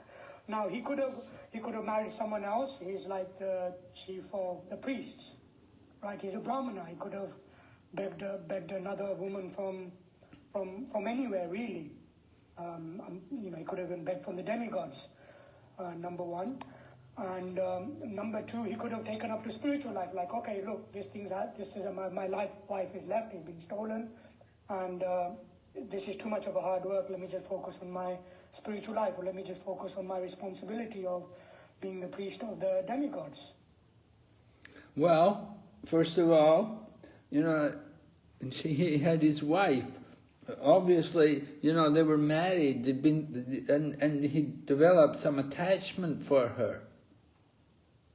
You're thinking, this is my wife. You have an attachment for that particular woman. And you don't want her to go off with some other man. And it appears also that, he'd been trying to get her back for some time. But Soma was holding on to her. He wanted to keep her. Finally, they brought her back because she was a wife of Brihaspati. So the woman should be with her husband. They'd been married, and so he wanted to have his wife back. I think it's perfectly legitimate, perfectly natural. then there's this whole thing about trust. Like, relationship is based on trust. So then if she's with someone, she's possibly carrying the child of someone else, how can how can I, for example, how can Brihaspati have a, continue with the relationship? If anything can happen also in the future, she may run off again or be taken. And even if she's taken, she will accept just as she's accepted Soma. Well, these things don't happen every day. It's not such a common thing that a woman will go off with another, especially a married woman. It's certainly an unusual event for a married woman to go off with some other man. And it was Soma who took her, of course she went with him. But anyway, it's not the kind of thing which happens all the time. Most women, it's just not the kind of thing which happens. I think it... And as far as Brihaspati taking up spiritual life, he's a grihastha, he was in family life, and then you want him to just, you can't just renounce like that. It takes some time, there has to be some adjustment, and he was the priest of the demigods, he's working with all these householders, and you want him to be, to take up spiritual life, living in the heavenly planet's very difficult to take up spiritual life there. There's so much opulence, there's so much sense gratification there, that it's very difficult for people to be serious about devotional service in that condition. So, you can't really... Go on. Yeah, we can't really criticize Brihaspati and say, oh, he should become a sannyasi. No, you can't do that. You can't put people, make them a sannyasi just overnight. Oh, his wife went off with somebody else, he better take sannyas. No. Right, there was one more question. Mitra and Varuna cursed Urvashi. Now, Urvashi, we don't hear she did anything wrong. She's just a damsel of heaven. But they became attracted to her and they became overwhelmed by her. This is what the description we get to know. And because they became attracted to her, they cursed her. So they became attracted to him, what? Attracted to Urvashi. Yes. So then, therefore, they cursed her. This is text 15 to 18. Okay. So it's almost like I became attracted to you, and it's your fault. Or I'm cursing you. So therefore, Urvashi then obviously gets cursed and becomes attracted to Purava and comes to the earthly realm. So how do we understand that? And how do they get away with it? How does Mitra and Varuna get away with it? How can we understand all the dealings of the demigods, the minds of the demigods, that these things are going on? And we have these problems. I was thinking, Maharaj, it happens in the world as well, that a guy becomes attracted to a girl and she refuses to be with them, and then they throw acid in her face. It happens a lot in India. It's like, you rejected me, and so I'm not going to let you live with anybody else. And so, the girl is not at fault, and she gets a response like that. So I guess we can see that here on Earth as well as the heavenly planets. Thank you. Yes. Yeah, can be like that. A trying situation for the woman. So Urvasi, she's a very attractive woman, one of Indra's main girls there in the heavenly planets, and she's She has her own ideas about what she wants to do. So she may not be able to comply with these other people. Okay, so thank you for these questions.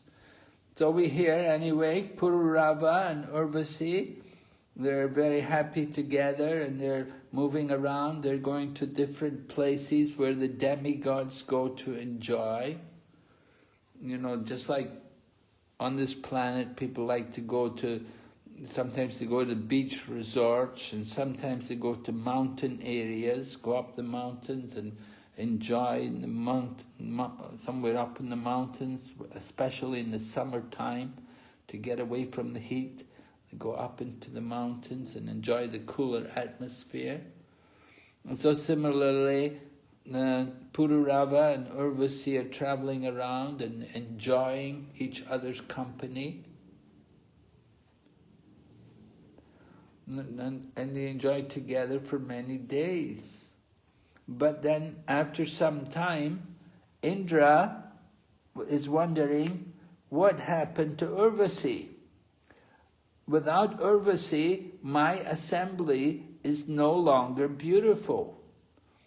So he requested the Gandharvas to bring her back to heaven, bring her back to Indra's place, to the heavenly planets. So the Gandharvas have got a plan. And they come there in the dead of night, when everyone's asleep. Urvasi and Pururava are both asleep on bed, and they come in the dead of night, and they steal away the lambs. They steal away the 2 lambs, which are supposed to be taken care of by Pururava. Urvasi had given them to the king to take care of them. But the Gandharvas came there at midnight, and they stole away the lambs. So the lambs start bleating, they make the bleeping noise which the lambs make, bleating. And then, and they wake up. Urvasi hears the lambs, and they're like her 2 sons. She doesn't have children, but she has 2 lambs, and they're like her 2 sons. And when they start crying, Urvasi hears them crying, and she wakes up and she starts yelling at her husband, "What kind of man are you? They're taking my lambs." And he gets up, he jumps up, and he goes with his sword, and he goes out, what's going on? And he gets the lambs. So he brings the lambs back, but just at that moment, they lit the place up. The Gandharvas arranged to light the place up.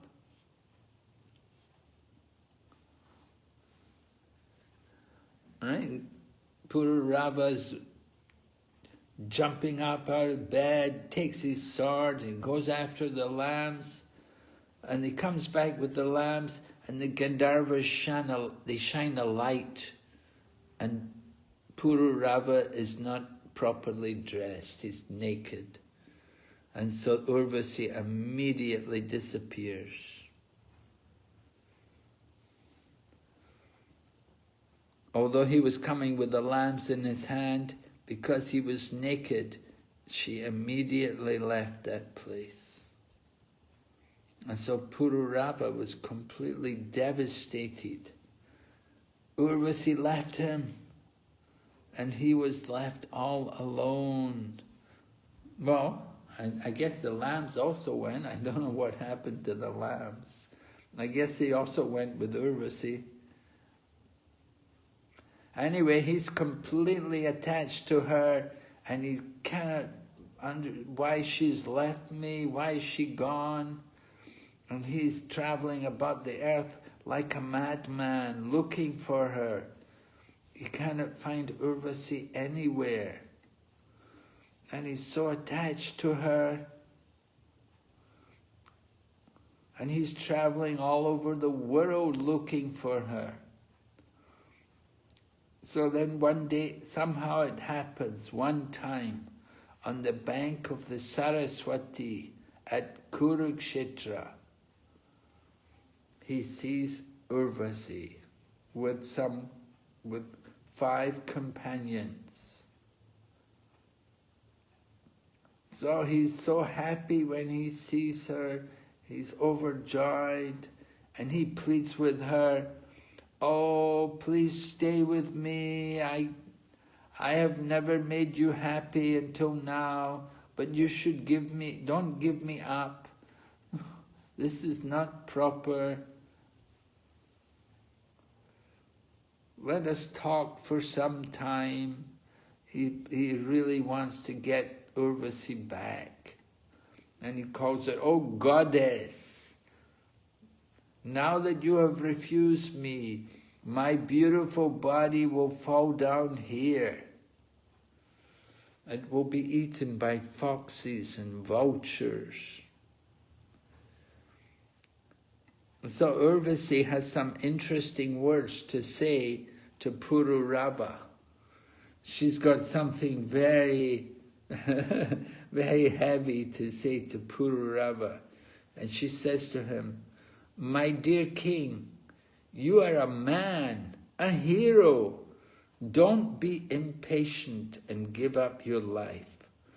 Be sober and don't allow the senses to overcome you like foxes. Don't let the foxes eat you. In other words, you should not be controlled by your senses. Rather, you should know that the heart of a woman is like that of a fox.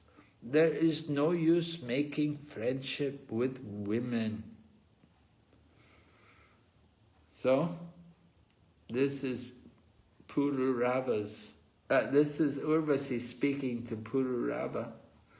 She's really teaching him something, a very heavy lesson, which he had not learned.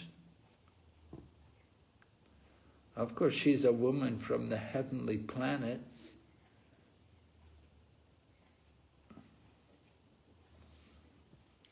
So, how can we properly understand these words which she's saying?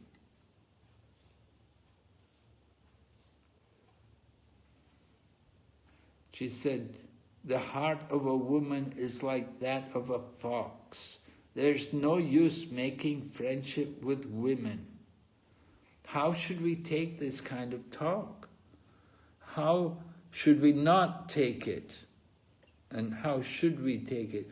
Narasimha Nitai Prabhu, kindly tell us, what is your opinion on this?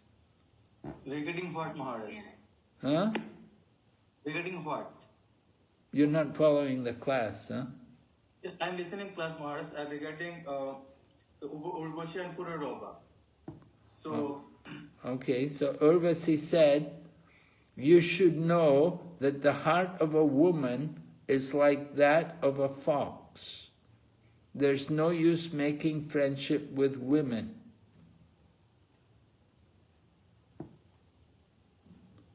So, those were unchaste women for them, Maharaj, not for chaste women. Huh? Not for chaste women. Those were unchaste women, for them this word is applicable.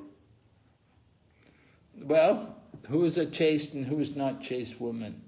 You know, that's Chaste women, those who are always under control, under husband, father, and elderly son, and they are chaste women. And those who are unchaste women, those who are not following husband word, are always argument with husband and keep relationship with other men like paramour. They're unchaste women.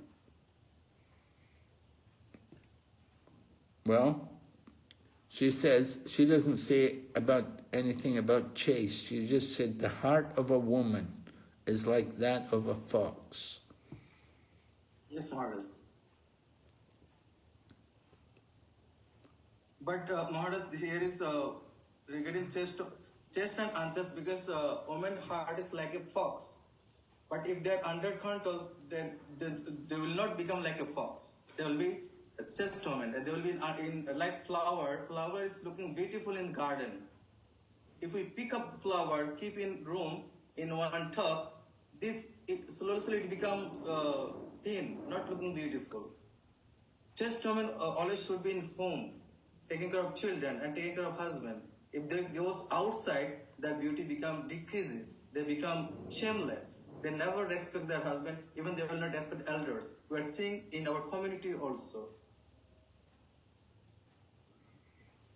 So they never respect any prabhus. They never respect any elders. They think that we are equal. You are man, I am woman, okay, but what doing service in this platform we are equal. No. They have to maintain the class. They are not maintaining any class, Maharaj. I'm sorry to say, Maharaj. They're not maintaining any class.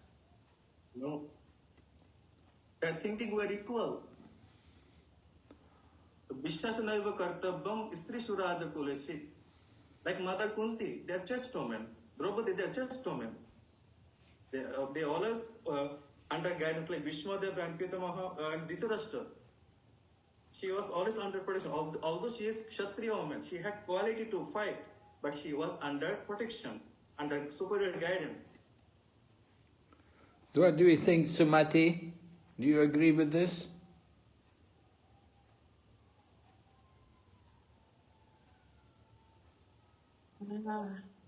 To some extent, I agree, Maharaj, because yes, if we will read our Shastras and if we will listen to our previous acharyas also, there must be a certain barricade between men and women and like their dealings, which actually helps us to maintain our chastity and our like purity.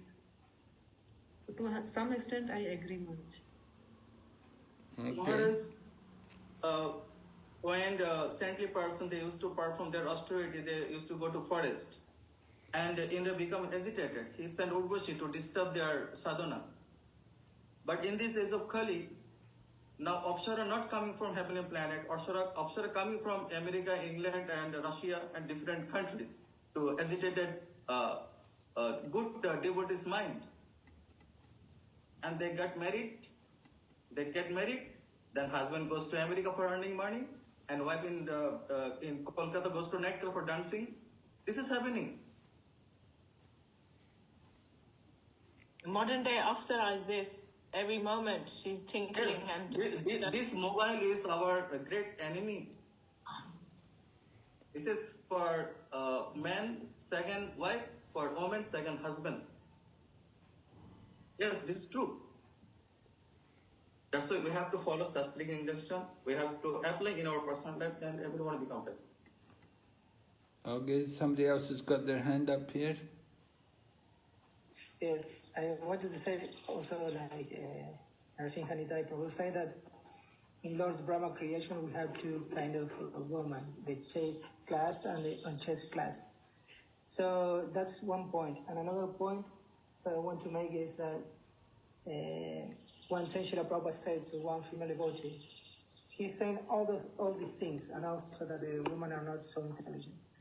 And Srila Prabhupada said, I think that it was Yamuna, correct me if I'm wrong. So Srila Prabhupada said, what do you think about this? And she said, so if you Srila Prabhupada says so, it is be true. So Srila Prabhupada said, but that's the point. If you think that you're a woman, you're in a bodily platform of life. But if you think that you're a spiritual soul, all this material bondage and all this material psychology don't affect the devotee, because he, like Narsimha Nitai Prabhu said, because he's not following his own desires or his own mind. He's following the Shastra. A chaste woman, he's following the husband and following the spiritual master. So perhaps she could have these qualities. But because she took refuge or took shelter on the guru and the father and the husband, these qualities will not manifest practically. So that's what I want to say. If they have a good husband. Maharaj, before I getting married, my wife asked her Guru Maharaj, His Holiness Bhakti Vishwa Madhava Swami, Guru Maharaj, what should be my duty after getting married? Then Maharaj replied, your duty is to become maid servant of your husband. That is your qualification. Very good. Still now, my wife, without me, she never goes outside. Wherever I go, she's with me. Even she do not go to the shop, like purchasing sabji. She said, please, you go and bring it. And she want to go to purchase some dress for my daughter. She take me to purchase it. I help her, but she never goes alone outside. Even phone call, if she some unknown call, she never receive the phone. Oh, very good. This is one example I have given, what I have seen to my wife. So when it's, Urvasi said, there is no use making friendship with women. So this means women who are unchaste, right? Friendship with only husband, not for other men. If they make friendship with other men, that men want to use that woman due to for gratifying his senses. Now young girls are coming to temple, they are making some brahmachari's video. Oh, Prabhuji is engaged in serving the devotees of the Lord. What purpose? Because she want to make relationship with that brahmachari. That's it, nothing else. She's unchaste girl. There should be always protection under superior guidance. I have seen the video today. One girl sent video and making video to one brahmachari. He's serving Prasadam, Nityananda Trayadashi. Was engaged in serving the devotees of the Lord. And from the glass, what purpose? This is not good activities. Okay, very good.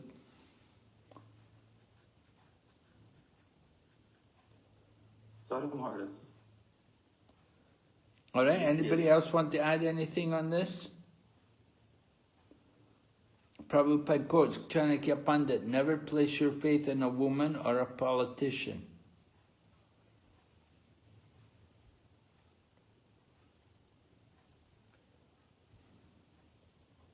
Maharaj? Yes?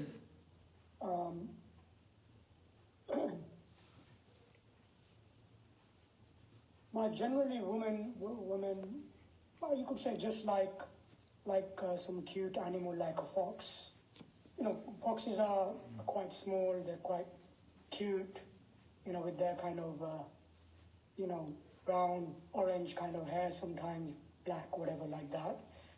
So women are just generally known for their kind of pleasant nature, their beauty, their sweet words, and so on and so forth.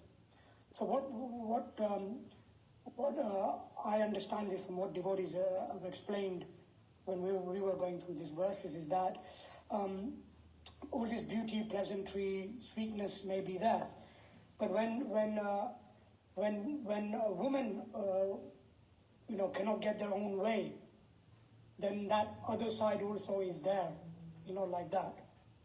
So there is that side of the fox where they have very strong mouth, strong teeth, and they can be merciless when it comes to other animals, attacking and killing and eating other animals.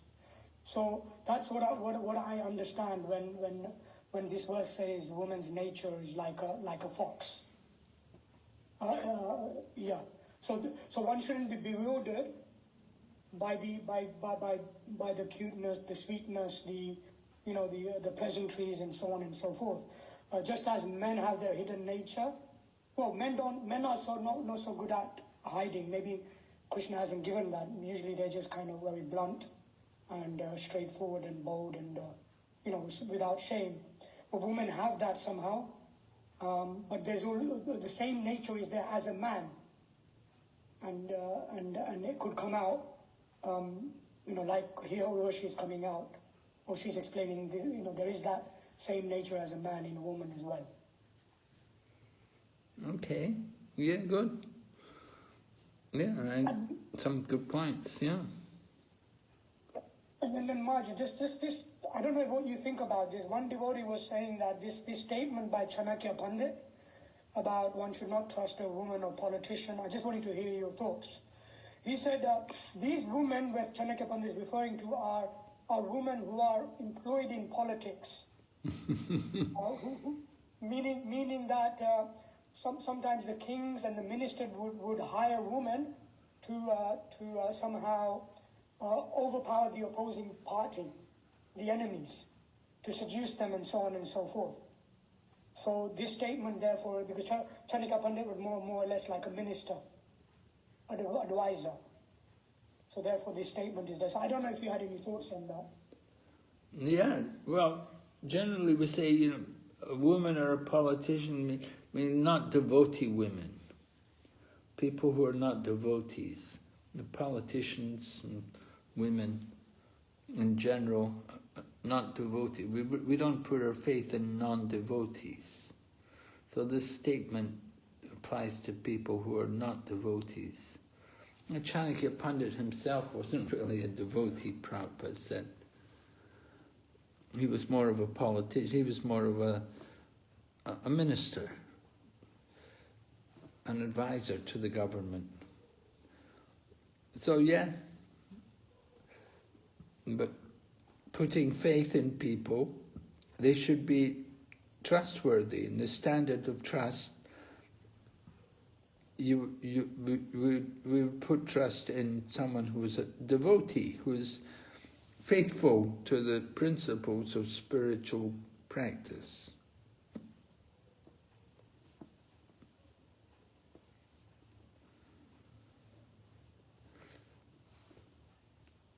Maharaj, Mother Kunti and Draupadi, they were very high educated in spiritual. Actually, Papa says that woman's heart is like a children. Very quickly they become cheated by the man. That's why they should be always under protection. Mm-hmm.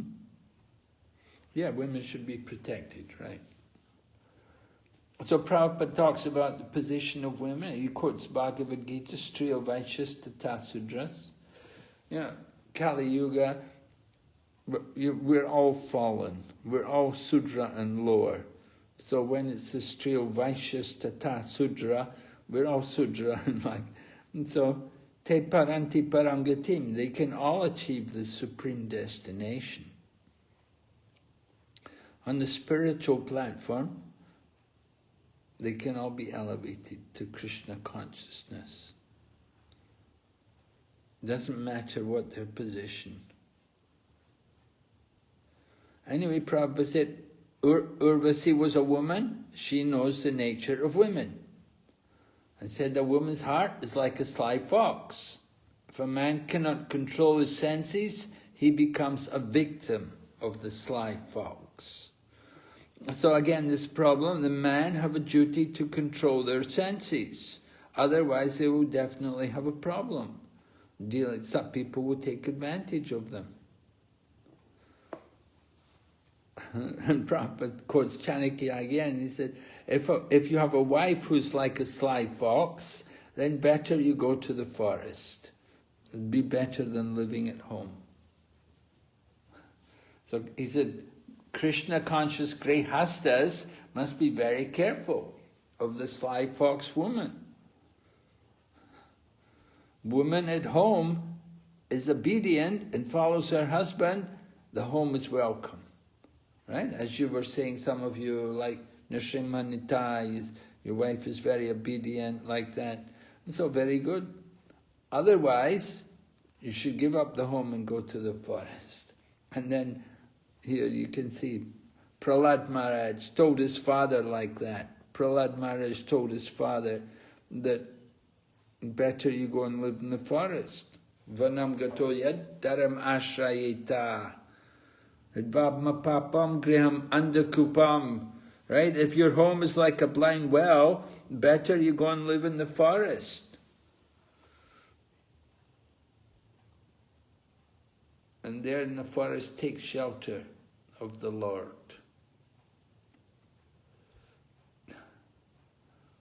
And then Urvasi has more to say. Urvasi, you can see this text 37, women as a class are merciless and cunning. They cannot tolerate even a slight offense. For their own pleasure they can do anything irreligious, and therefore they do not fear killing even a faithful husband or brother. So this is Urvasi speaking, and she's telling she's telling Pururava, you're so attached to me, but look, you should know what is the nature of women. So certainly Urvasi, I mean, you could hardly call her chaste. She's one of Indra's girls there up there in the heavenly planets, and somehow she'd come down to earth, and she's been enjoying. Of course, she could say she accepted Pururava as a husband, and she was enjoying the relationship with him, but still, just a slight event, and she left him. And she says there, they cannot tolerate even a slight offense. Right? It was a trick by the Gandharvas. That the king was tricked into appearing naked before Urvasi. So she immediately left him.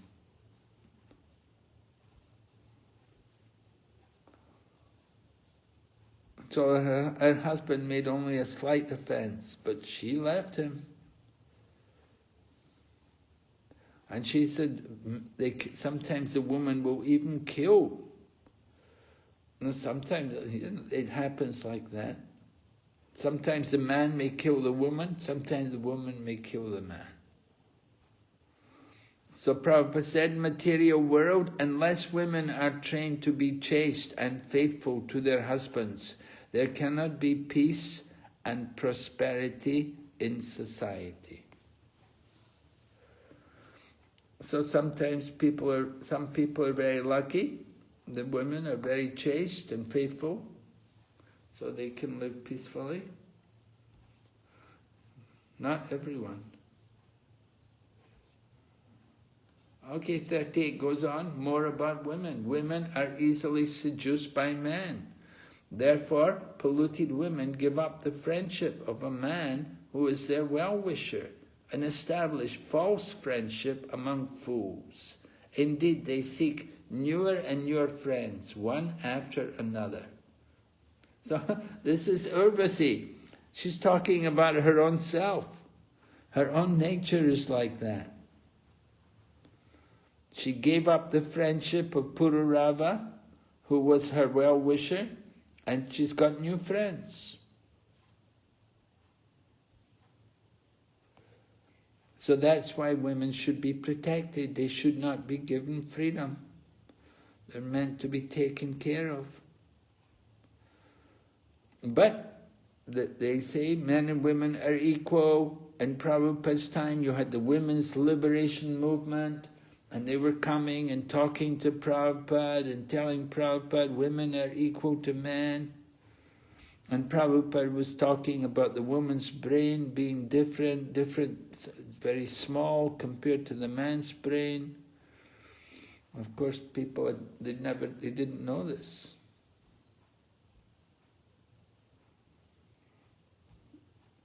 But Prabhupada spent a lot of time preaching about this,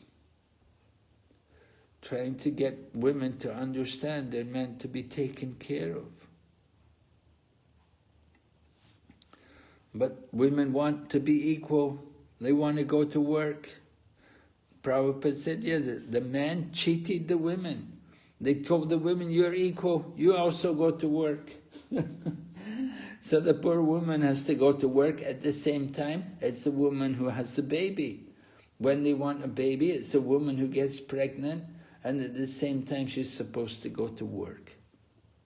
And so it's not fair. It was exploitation of the women by the men. Send the women out to work. You're equal, you go to work. The man doesn't have to worry about getting pregnant. It's the woman who gets pregnant. Anyway, Urvasi, she gives some concession to Pururava. She said, you can enjoy with me as my husband at the end of each year for one night only. In this way, you will have other children, one after another. So Urvasi is giving a concession that you can be with me one night in the year. So one night in the year she can get pregnant, she can have a baby, she'll come back a year later, they can have another child.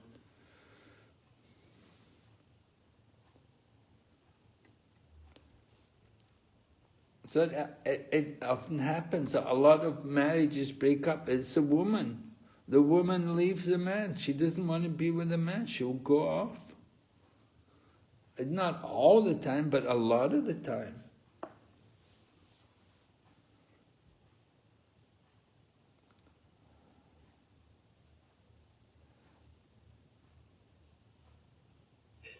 And then they had one son, and then a year later they have another association and she has another son. And then this way Pururava gets a few sons from Urvasi. At the end of each year, Pururava is very happy, enjoys her company for one night. And then when she goes, then he's very sorry to be separated from her. So Urvasi gives him some instruction. She tells him, you should take the shelter of the Gandharvas and they will save you. So they bring this other girl and he gets involved, but then he realizes she's not really Urvasi and she's different from Urvasi, and so he gives her up and he goes looking for Urvasi again.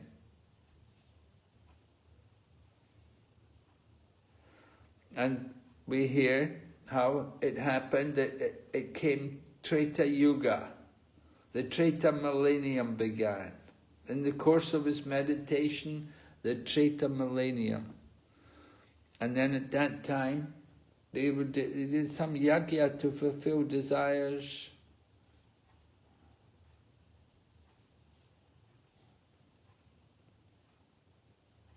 There's Pururava, he's meditating all night upon Urvasi. And in the course of his meditation, Treta millennium began.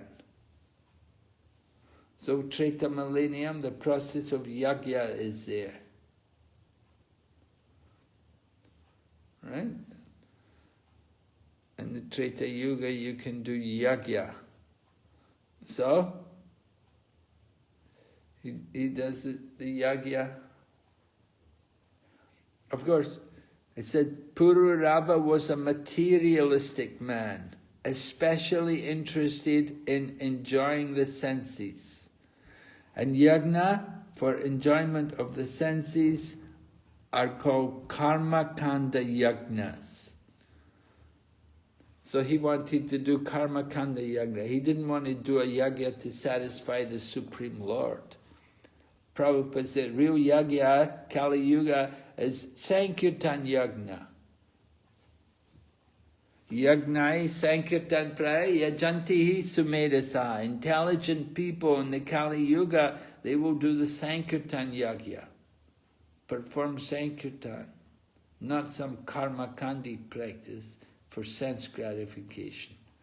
People who are lusty, they do these karma kandi yajnas. So Pururava did karma kandi yajna. So King Pururava went to the same place where he left that false girl, and there he saw from 2 trees a piece of wood had blown, and he got a piece of wood and he used it to do the yajna. And he's meditating on Urvasi. He wants to go to the planet where Urvasi lived. So he chanted mantras and he meditated on Urvasi, and this way he made a fire.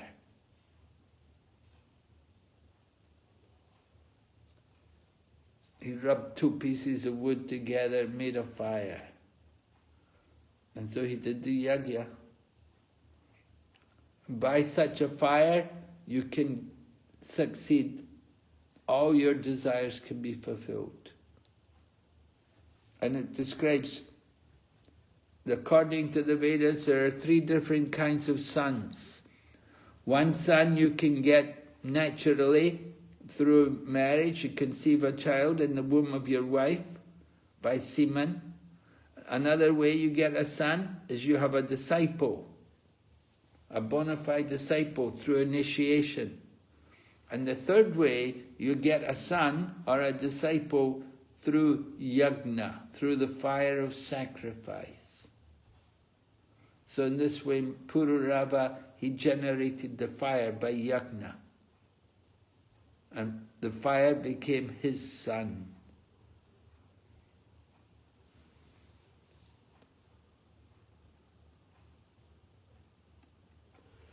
So by rubbing the wood, a son was born. The fire became his son.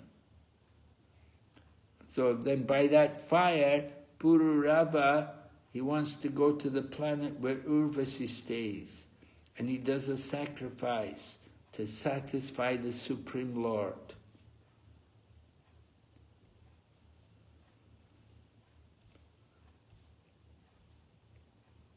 And then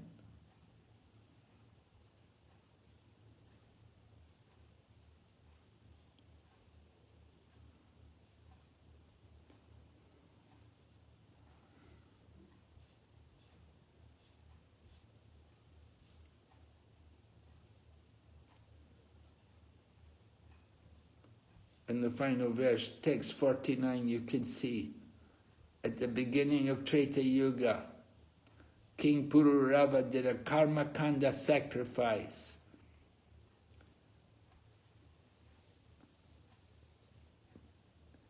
The yajnic fire was his son, and by this he was able to go to Gandharva Loka.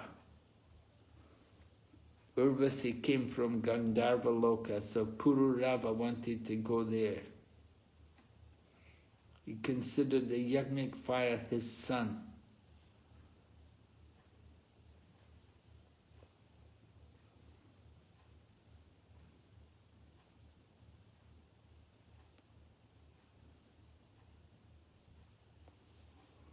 So in this way, Pururava goes after this woman, so he can understand how much materially this man Pururava is attached, that he's going crazy, he's running all over the universe, and he's even going to the higher planets. Although he's from Earth, he goes to the higher planets to try to get association, to be with Urvasi again.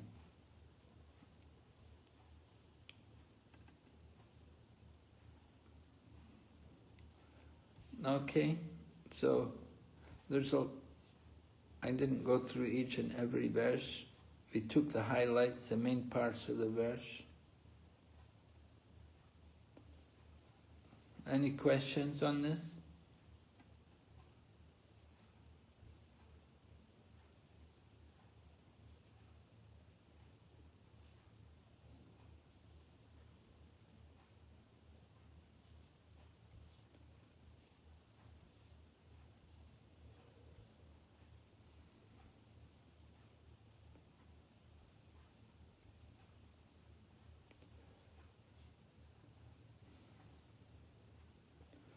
We should know what Srila Prabhupada said about yajna, right? What does he say? Real yajna is Sankirtan.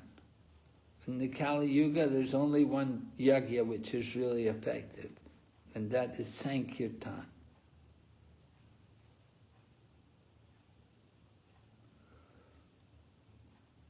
We want to keep the Sankirtan pure. We don't want to make it a materialistic affair. We want to keep it pure. The mood of devotion has to be there, that we perform the kirtan for the pleasure of Lord Krishna.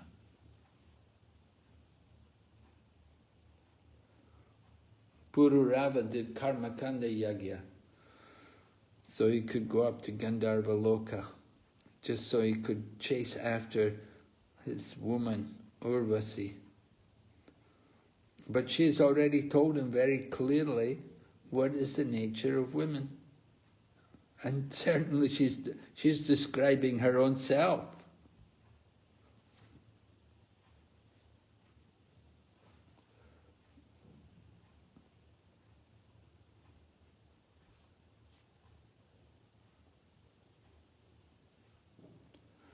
So you can see something of the selfish nature of such a woman. That they're more concerned with their own self, they don't care about others. I mean, Urvasi's not thinking about Pururava much.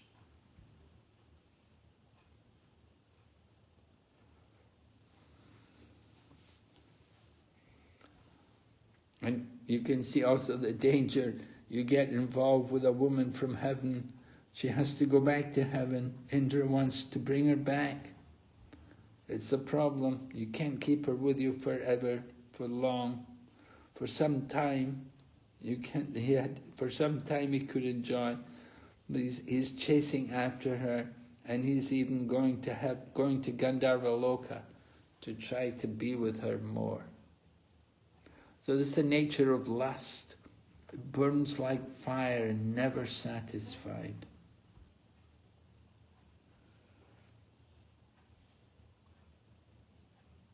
Okay, are there any questions on this?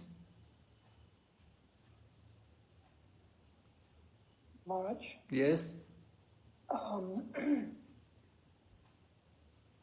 Couple of things.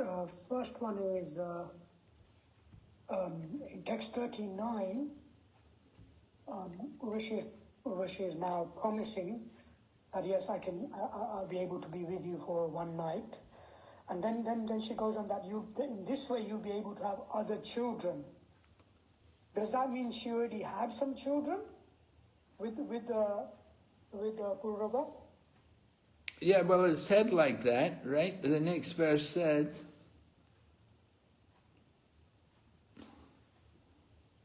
he again returned, he again obtained the association of Urvasi, who was then the mother of a heroic son. It said there, text 40, understanding Urvasi was pregnant, Pururava returned to his palace. And at the end of the year, he again obtained, and he saw there was a son. So when they met, it seems like that she was already pregnant. Yeah. Okay. And also, Maharaj, just going a little bit further back, text 37, 38, nature of woman, and then Urvashi says that they do not fear killing even faithful husband or brother, right? So, but isn't it ultimately men who do the most killing? So why particularly, like devotees may argue, or people may argue that why particularly women are mentioned in terms of not fearing killing anyone? Men seem to be doing the most. Urvasi is speaking, and she wants to bring it out to Pururava, who's, madly in love with her. She wants to try to bring him to his senses, try to understand what's going on, what you're dealing with. Mm-hmm. So you could say she wants to speak these kind of things to him. Mm-hmm.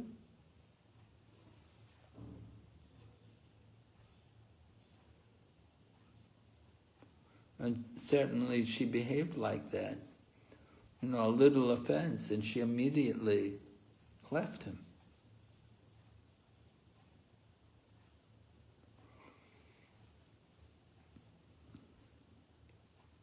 So, Maharaj, in these verses, are we are we taking it that women are like this, or are we taking it that this nature is also there in a woman? It's not just in a man. How are we actually taking this? Well, we should understand that a woman can be like that. Not that they're always like that, but they can display that nature.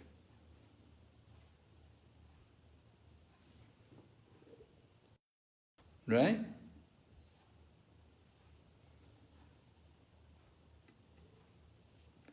But at least Urvasi is saying like this, and she's a woman. She's talking about it. And we have to understand that this kind of behavior is possible. Not that every case, but it's possible.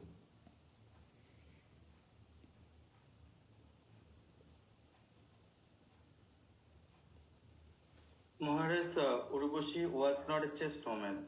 She's unchaste woman because she, before coming to earthly planet, she associated with Mitra and Varuna. Yes. Well, I said that. I said she's not a chaste woman, and she's describing, something of the behavior. She left Pururava, and the next time he sees her, she's with 5 other people. She gets her, and she's from Indra's court. So she's been one of his girls up there in Swargaloka, and so she's been around. Hare Krishna Maharaj, I wanted to ask, would we apply this chaste and unchaste to heavenly women, because the rules there are different? Obviously on earth we've got certain rules and regulations that we have to follow, but in the heavenly planets, the rules are different. They don't have to be married, they can have multiple partners. Oh, really? Is that true? I've never heard that before, that people, we heard Brihaspati had his wife. It seemed like they were married, But the Apsaras in generally were considered like heavenly damsels that would have multiple Well, of course, relationships. for the heavenly damsels and the society girls and the ladies who are something like prostitutes there in the palace, they're just simply there. They're just simply there for the pleasure of some man, Yeah, so would that category of chaste, unchaste still apply to them? Because their category of living is different. It's like the things that they do there are different. It's like they partake in somaras and, other alcohol beverages, whereas here on earth we're not allowed those because we're we're on earth, so we're in jail, so we've had some liberties taken away from us. Yes. Yeah, definitely. That's true. We have some restrictions, what is considered civilized behavior here. But everything, of course, depends on your profession. And you could say, somebody like Urvasi, her profession required, that she got involved with so many different men. And we cannot really criticize her for that. It's like her profession is like that, requires that.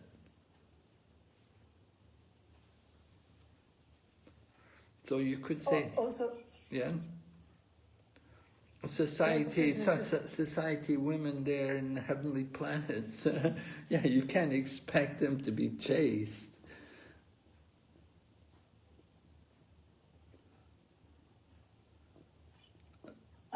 Maharaj, I wanted to say that all this topic, for example, Srila Prabhupada also said that politicians should not be trusted.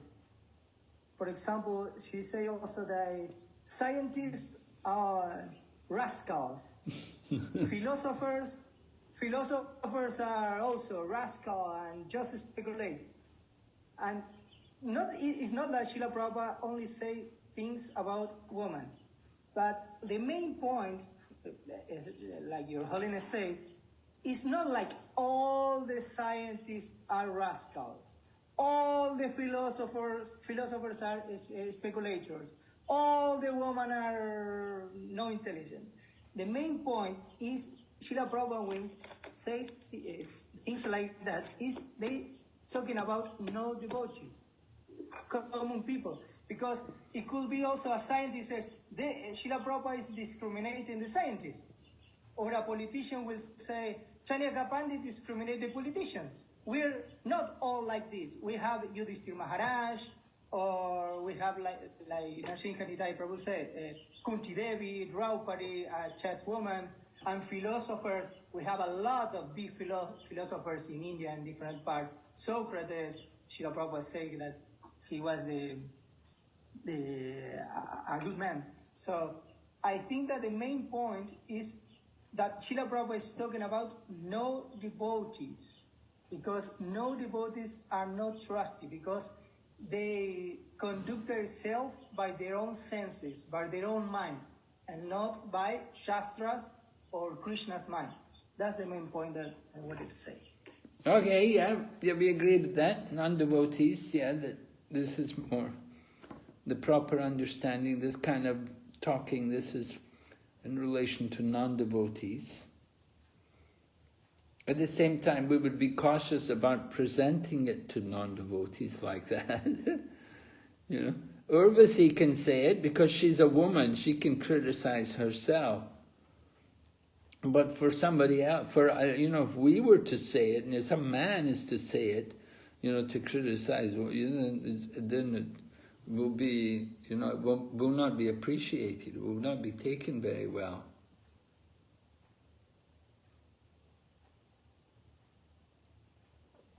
Women. Devotee women and non-devotee women, very different, right? Of course, devotee women, it's not just any devotee woman, but generally a woman who's strictly following the devotee principles, then certainly she'll be of a different nature from women in general. Maharaj's conclusion is that woman is woman. Why woman is woman? Because their heart is very soft. Oh, wow. So, from my personal experience, I have seen to my wife, when I become angry, her mood becomes changed. When I become soft, she also becomes soft. You're very fortunate, Prabhu. You have a very special wife, you see. Not everyone's so fortunate. There are women with hard hearts. Just like, I was just reading Srimad Bhagavatam, it tells about King Chitraketu, and he had millions of wives, right? And one wife gave birth to a son, and then the other wives, they were all envious that this one woman, she had a son and they didn't have any son. So they gave some poison to the one son. So these other wives, it said they were also hard-hearted. They were hard-hearted. And so women do, it's not that all women have a soft heart. Now your wife may be soft-hearted, that's very nice, you're very lucky. But we cannot say that all women are soft-hearted. Maharaj, I was in the Brahmacharya ashram. When I changed my ashram, my management engaged me in the particular service in ISKCON Vrindavan Welcome Center, and my boss was one woman. And I have seen to her, when she become angry, she become my great enemy. But when I become soft, I can also enjoy her heart also by speaking sweetly. Okay. So woman heart is very soft. If we speak with them very sweetly, very softly, they become melted.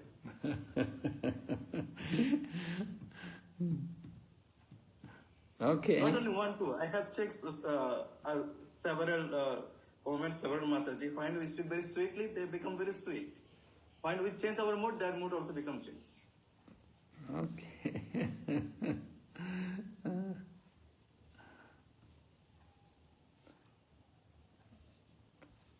You have some nice experiences with Matajis. Okay. Maharaj? Yes, Prabhu? Yeah. Not all Maharaj, only few. I have observed my wife and my boss.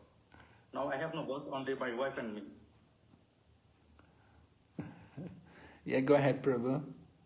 Yes, Maharaj. Just at some point we were discussing, men and women being equal and all of those things. I think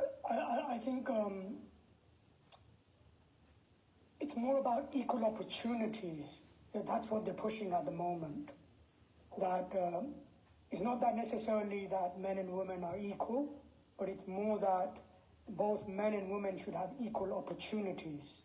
So I just wanted to hear your thoughts on that, especially amongst the devotee community. It's not so much because from the Prabhupada's books and so on, it's quite clear that, okay, men have nature, women have nature, like that particular types of nature. But there is this strong, kind of like almost, I want to say it's a push, but at least awareness that there should be equal opportunity for both men and women. So just wanted to hear your thoughts about that, Maharaj. Yeah, about equal opportunities, yeah. Okay, there's an opportunity for men to go in the coal mine, dig coal, the women want to go in the coal mine and dig coal. There's an opportunity for men to, do things like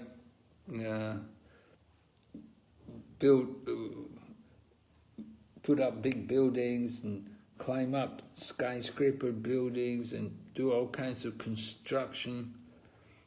It's not really fitting for women to do these kind of things. What is proper for women and what is not proper, that needs some clarification. We may say, well, this is not suitable work for women. Well, what is, you want equal opportunity. It has to be work which is appropriate. But the whole thing is, actually, women, they shouldn't all be going to work. Women are much better to be at home. They should be married. They should be in the family and taken care of. As you said, a woman should be taken care of by her father before marriage, and then with her husband, and then with her son. So she doesn't go out to work. She stays at home, and she's taken care of there, and she takes care of the house. So equal opportunities. This is the real Dharma, Sri Dharma. According to Vedic culture, the Dharma of a woman is there, in the home. She doesn't go off to the factory, she doesn't go work in the office all day.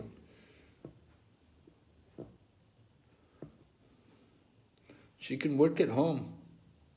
Nowadays a lot of people work at home. She could do that. It's okay.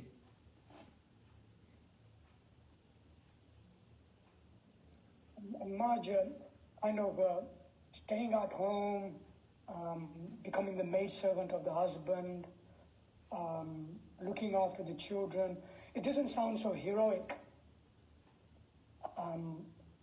It sounds like almost like, cleaner, kind of like, servant, slave, it doesn't sound like adventurous.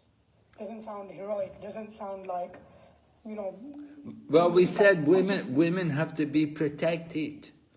We don't want women to go out and be heroes and like that. Women are supposed to be protected and taken care of.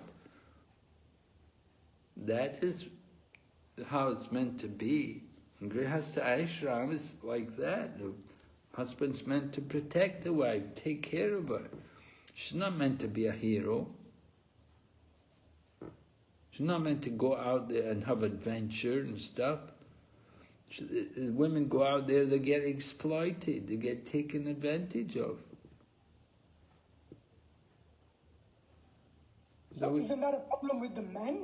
Why should women be restricted in any way just because men can't get it together?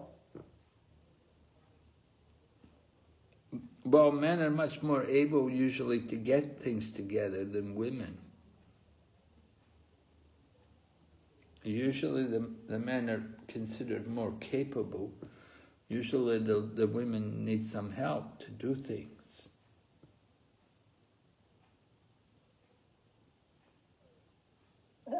Sorry, one last kind of point, a query. When we say women need protection, what do we really mean by that practically? Well, we mean that the man's going to provide for the woman. He'll take care of her. He'll give her shelter. He'll provide for her maintenance. He'll protect her from degradation. He will satisfy her, give her children, like that.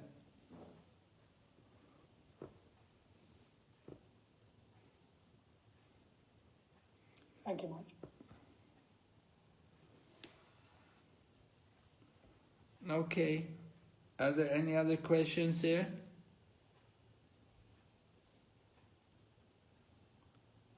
All right, then we'll finish here tonight. All right, we'll meet tomorrow night. Thank you. Srila Prabhupada ki. Jai. Gaur Bhakta Vrinda ki.